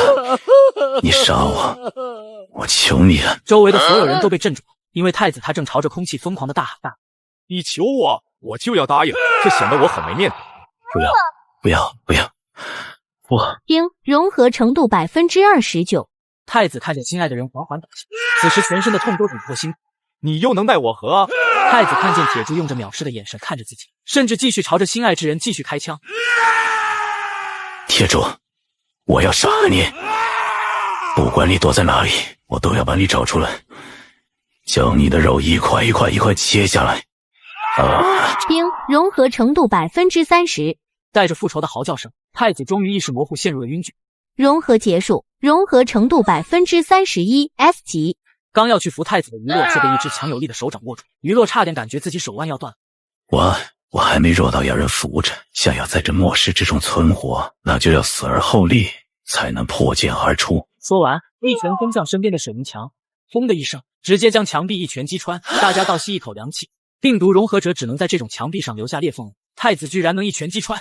你们俩负责监督我再降低一点，达不到 5% 以下的死，把那提醒关掉，免得听到打掉之后就放弃。我还要好好感谢你的铁柱，要不是你，我可能只是累级。希望我们能快点见面。只见太子直接跳出了10米高，落在靶场中间，随后让2把枪扫射。太子拿起一把枪，刀如雨，在枪声中弹被击落在地。众人欢呼之际，太子走到旁边的一辆报废车旁，举起长刀，车直接被一分为2。太子看了看自己的双手，目光的杀意更深。铁柱，你给我躲好了，不然就把脖子洗干净受死。来到注射室，所有人基本上都注射完毕，刚才注射的战士有70个达到了5%以上的 C 级，29个达到了 B 级，其中20个刚刚摸到门槛11%，可惜有一个达到了20%，再忍一下就是一个 A 级。这个结果不能说漂亮，还算是满意吧。背的箱子的夹层还有3只，你们俩也注射。你们俩要是达不到 A 级，就去自裁吧。A 级，我们兄弟目标可是 S 级。分钟后，于家兄弟像死狗一样趴在地上。其实 A 级挺好的，真搞不懂太子你怎么能强撑到 S 级。余辉，你带些人去湖州看看那边到底什么情况。经理要是死了，你们就接管；经理要是没死，那就让他死，然后接管。从今天起不存在合作关系，只有上下级关系。反抗者格杀勿论。是太子融合了病毒，我早就想大展拳脚了。别忘记了，每个月要注射血清，你们的命可是掌控在公司手里，公司能成就你，也能毁掉你。这边我从副会长南杰那里打听到，周边还有3个城市融合病毒的人，一个是云潭市的鹤瘸子，另外一个是全市的鬼猫，还有就是巨臂的一个蒙面女人。此时3人正在全市的一处别墅中。刚刚收到不确定的消息，湖州的圣女被烧死了。什么？你确定吗？不确定，我的人只说了圣女被烧死，估计凶多吉少。怕不是陷阱吧？有公司的人在那，谁敢动圣女？那不是老虎嘴里拔牙吗？那就看后天会议，看他来不来就知道了。末日降临，我获得无限物资系统，只要囤美女就能升级系统。我杀了太子的女，为了找我报仇，他注射药剂成为 S 级影女。此时得知圣女死亡的3人正在商量对策。爸爸，能不能换一个？这个被我玩的不叫了。爸爸都说了那么多次，轻一点，轻一点。你现在的力气很大，不能用力。我说鹤瞎子，这是要赔的，至少1桶汽油。妈了个巴子，一个女人值1桶汽油？你想汽油想疯了吧你？她可是我最喜欢的女人，应该值了吧？好吧，那再来一个。看着鹤瞎子同意，鬼王大笑一声，随即拍响了手掌。只见一排拥有模特身材的女孩子走进屋里。来，乖儿子，你挑吧。老贺，提醒一下，一个2桶油，随你挑。他娘的，现在的汽油可比黄金都贵，你这是漫天要价啊！你那儿子力气那么大，都弄死了，再不就弄残疾了，你让我还怎么用？爸爸，爹地，我全都想要。鹤瘸子看着痴呆的儿子可怜巴巴的祈求自己的眼神，也无可奈何。乖，听话就选2个，到时候回家多的是。不要，我就要他们。行，去隔壁玩吧。看着如此情景，蒙面女人那双美眸闪过一丝无奈。如果自己没有融合病毒，下场应该跟他们差不多。虽然隔音做得很好，但还是能听见一阵阵凄惨的求饶声、尖叫声和恐惧声。今天过来主要是要提醒你们一声，后天有个很厉害的病毒融合者过来，管好你们手底下的人。叮嘱完之后，蒙面女人便起身离开。呸！什么玩意？天天捂着脸，肯定是个丑婆娘。她要不是巨臂的人，还真想掀开那碍事的口罩，看看这婆娘究竟长什么样子。这边清理完湖州后，这里正是被周阳南杰接管。为了让陆雨蝶回去看看他家里和公司什么情况，我和陆雨蝶折腾了3天，让他升到了10级，成为我收藏所有女人里面级数最高的人，还让他学习了风信术。随后我找来了席梦、周阳、南杰4人去参加会议。很快一行人上了高速，但是在铁柱上高速的同时，2辆黑色的路只剩下高速。于哥，这里的人都换了，原本应该都是穿着公司作战服的战士，但现在并不是，好像只是普通人。真是该死啊！肯定是经理带着人背叛了公司。通行证拿出来，这就是通行证。此时的别墅内，突然安白2人同时听到了枪声，立即朝着枪响方向看去。哎呀，坏人怎么老是出现在2组馆的地方？他们的运气怎么会那么好？于哥，我感觉有点不正常，周围太安静了，就像一个死城一样。此时于辉也感觉到不正常。按道理来说，湖州的情况应该很好才对，这才刚刚入夜，一个人影都没看见。于哥，你看前面有人。只见马路上站着一个女孩子，怀里抱着一个玩偶，看来是个傻子。司机并没有减速，直接还给上了一顶油门，选择撞过去。撞死他，省得在这让他碍事。车里的人被撞得有点晕，只有最强的一击于辉看清了刚才的情况。那一瞬间里，我发现车前的女孩子并没有被撞飞出去，那就像焊在了地面，车头被砍，凹陷。这怎么可能？他为什么在这么高的车速下能毫发无伤？妈妈，我们来坐车吧。忽然一道清脆的声音在车内响起，众人猛地回头看去，车上正坐着刚刚那个抱玩偶的女孩。你是谁？我是谁？我是谁呢？我是娜娜，这是毛毛，我们都是主人的。给我开枪打死他！子弹疯狂朝着那人射去，而奈娜的速度极快，根本打不到人。1、2、3，木头人！哎呀，你动了！跟我玩游戏输了可是会死的哟。老大，你快走，我帮你顶着。萌萌说他走不了的。我约辉就不信了，等我回去弄清楚情况，再来杀了你们。你恐怕回不去了。我可是新人类 A 级，人类的希望，你们不过只是卑微的病毒融合者，哪是我的对手？就你还算人类的希望？公司的产品就这么弱的吗？你不是死了吗？死了就不能复活吗？死了的人怎么可能复活？你背叛公司，公司不会放过你的。高速路上，铁柱已经收到了倩儿的消息，自己杀了公司的经理，他们已经派人过来了，甚至还搞出了一些什么一级新人类。就在铁柱思索的时候，突然感受到一股急刹车。铁哥，有人接到。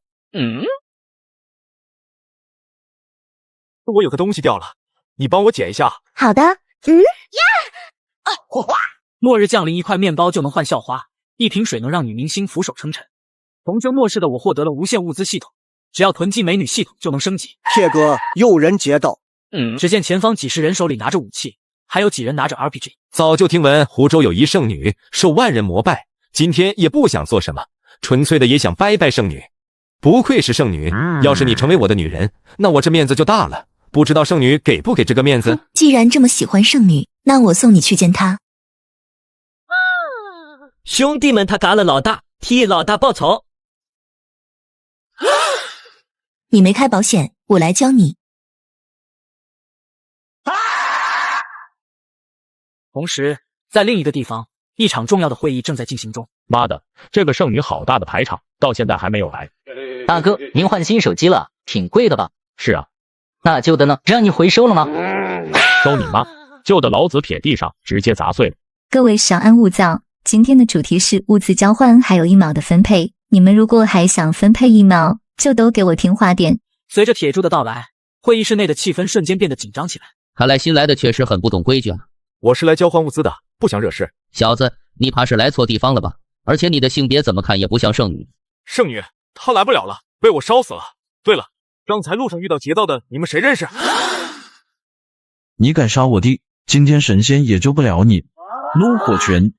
风大庆呆呆地看着眼前自己这一拳，可是连水泥墙都能轰碎，却被一个女人一只手指挡住，而他居然一点事都没有。你太弱了。小娘们敢在此地撒野，你找死！只见那巨大的拳头直接朝着席梦胸口袭来。就在大家以为席梦肯定活不了的时候，只见席梦伸出一根手指那只棒拳。怎么可能？就在这时，只见贺瘸子的傻儿子跑了出来。哥哥，你老婆好漂亮，能给我玩吗？小黑子，你在胡说什么？赶紧闭嘴！他就是喜欢说胡话，先生莫怪。你这么打不疼，要像我这样。铁柱的话刚刚落音，贺瘸子直接被拍飞出去，卡在墙上抠都抠不出来了。哈哈哈！爸爸变成壁虎了。哥哥的老婆漂亮吧？漂亮，能给我玩吗？那你先跪下，头贴在地上。傻儿子将脸贴在了地面上，只见铁柱缓缓抬起了脚，砰的一声，整栋酒店仿佛都震动了一下，脚下直接被踩穿。傻儿子的身体颤抖着，但脑袋已经不见了。小畜生，我和你拼了！然而还没冲到铁柱面前，贺瘸子就感觉被一股力量包裹，甚至钻进体内，在众人的目光之下换。自己的儿子都管不好，怎么管一个城市？先生的做法真是大快人心。这傻小子最喜欢欺负人，行为令人发指，而这些都是他爸纵容，我们也是敢怒不敢言啊。看来我给你们做好事了，那就开始会议吧。会议上，众人都在你一句我一句的争夺巨波研制的疫苗。会议室的大门突然被踹开。这么大的会议，怎么不通知我们兄弟3人呢？来的3人正是通缉的杀人犯。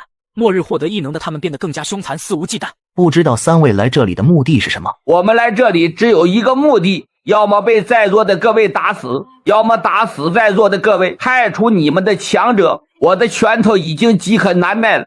老大，这些人感觉很弱，还以为有什么高手。无所谓，这些人死了，我们就能接手。与其从0到有，我更喜欢一步到位。既然你们都这么弱，那就一起上吧，这样我解决起来也快点。还有谁？先生，还请帮帮我们。陈可欣，女，颜值87分，身高170，三围99、60、80，充电次数0次。提示：故意扮丑来遮挡自己的美貌。攻略可得金色卡牌异能。哦，我为什么要帮呢？我可以给你更多的配额。我不稀罕。那你想要什么？我只要你。可是我很丑的。没事，有口就行。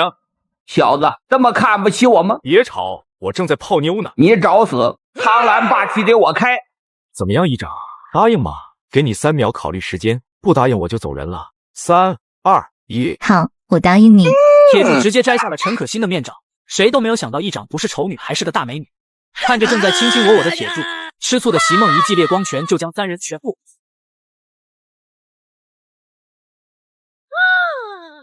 好了，你别生气了，他还什么都不会，晚上坚持不了多久，还得你来顶着。夜晚在一声声娇吟之下，战神系统里又多出一位女战神。在收复了湖州后，铁柱将城市管理也交给了陈可辛的头上，以便更好地打入巨币的内部。获得实力提升的陈可辛更是欣喜若狂。此时省下的城市中，唐议长坐在沙发上紧紧握着手机，看着那幅距离的画面，他的心就像被捏成麻花似的痛。他便带人找到了陈可辛。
末日男人身边美女如云，却点名只要最惨的。可心，我再给你一次机会，答应我，你就是大议长的老婆，以后的大议长。我对做你老婆一点兴趣都没有。那就别怪我心狠手辣。听说你昨天受伤，今天恐怕难逃一死。确实，昨天晚上被一个男人从身后偷袭了几个小时，差点被干死。他妈的，你敢绿我，给我杀了他！从来几人还没动，就被陈可辛一记雷霆手段全部击杀。你居然隐藏了实力！我爸是大议长，你要是敢杀我，我爸绝对不会放过你。那我就送你爸，你去见你爸。此时公司，太子问成得知余晖一天都没有回复后，决定亲自去一趟湖州。太子刚刚收到情报，全市有一个巨币的议长，实力很强。别小看了这股力量，要是真让其发展下来，以后对公司并没什么好处。去湖州刚好要经过全市的上空，那就顺道解决了吧。此时酒店里，陈可辛突然发现有几个闪烁的光点正在迅速接近。太子，我们到了，走吧，让我们去会会这位巨币的议长。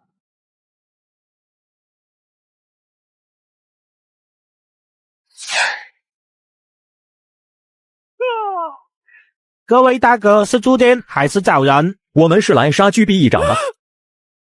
随着一声枪响，鬼王带着几个小弟前来阻止，还没等开枪，就已经被余洛和几个手下全部解决。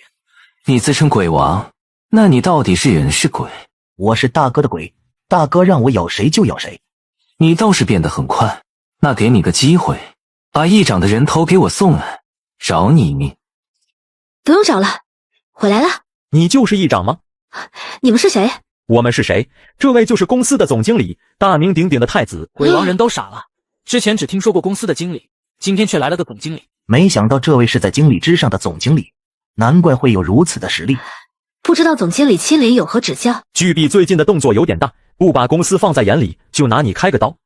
总经理，你可是大人物，不忙着大城市建设，还有功夫管这些小城市的事情。你管的城市很好，有兴趣来我手下做事吗？不好意思，我现在还没有跳槽的打算。可惜了，你刚刚不是说要做我的鬼吗？给你个机会去杀了他。议长，这些人很强，全部都是病毒融合者，你赶紧通知大哥过来，不然咱们全部都得死。你快把我打伤。得知消息的陈可辛直接出手打伤了鬼王。总经理，抱歉，他太强了，我不是对手。这时只见问成突然伸手掐住了鬼王的脖子，直接抬起。鬼王立马感觉到一股窒息感。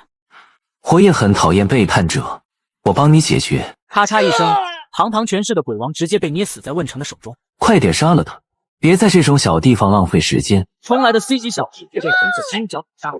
陈可辛冲进 C 级和 B 级的人群里，犹如狼入羊群里，10几个人全部被捕，但他自己却也受了几个枪伤。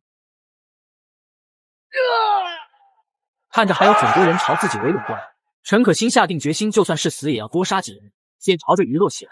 但问成也抓住这难得的机会，从于洛身后刺出一剑。你如果选择杀他，那么必将被我的剑贯穿身体。女人，你要如何选择？已经视死如归的陈可辛没有退缩，一把抓住了于洛的脖子，随即身体也被利剑贯穿。所有人都目瞪口呆看着这一幕，这个女人的狠已经深入人心。于洛满脸难以置信，目光里充满着求生欲。不是说那姬很强吗？为什么这个女人会这么难杀？自己甚至就大意了一下，就被她抓住了破绽。随着陈可辛将力量凝聚在手指上，于洛的颈椎被捏碎，但他的身体被问成斩伤，倒地不起。可惜这个总经理自己没办法杀掉了，这真的是自己的极限了。唯一遗憾的是没把唐笑的父亲给杀掉。这个老不死的，我做鬼也要去杀了你。只见问成持剑走到了陈可辛面前，能在我的围攻之下还击杀这么多人，你是我见过最强的女人。说完一个再次抵抗的陈可辛，带杀我这么多人，我也不会让你死的那么轻松。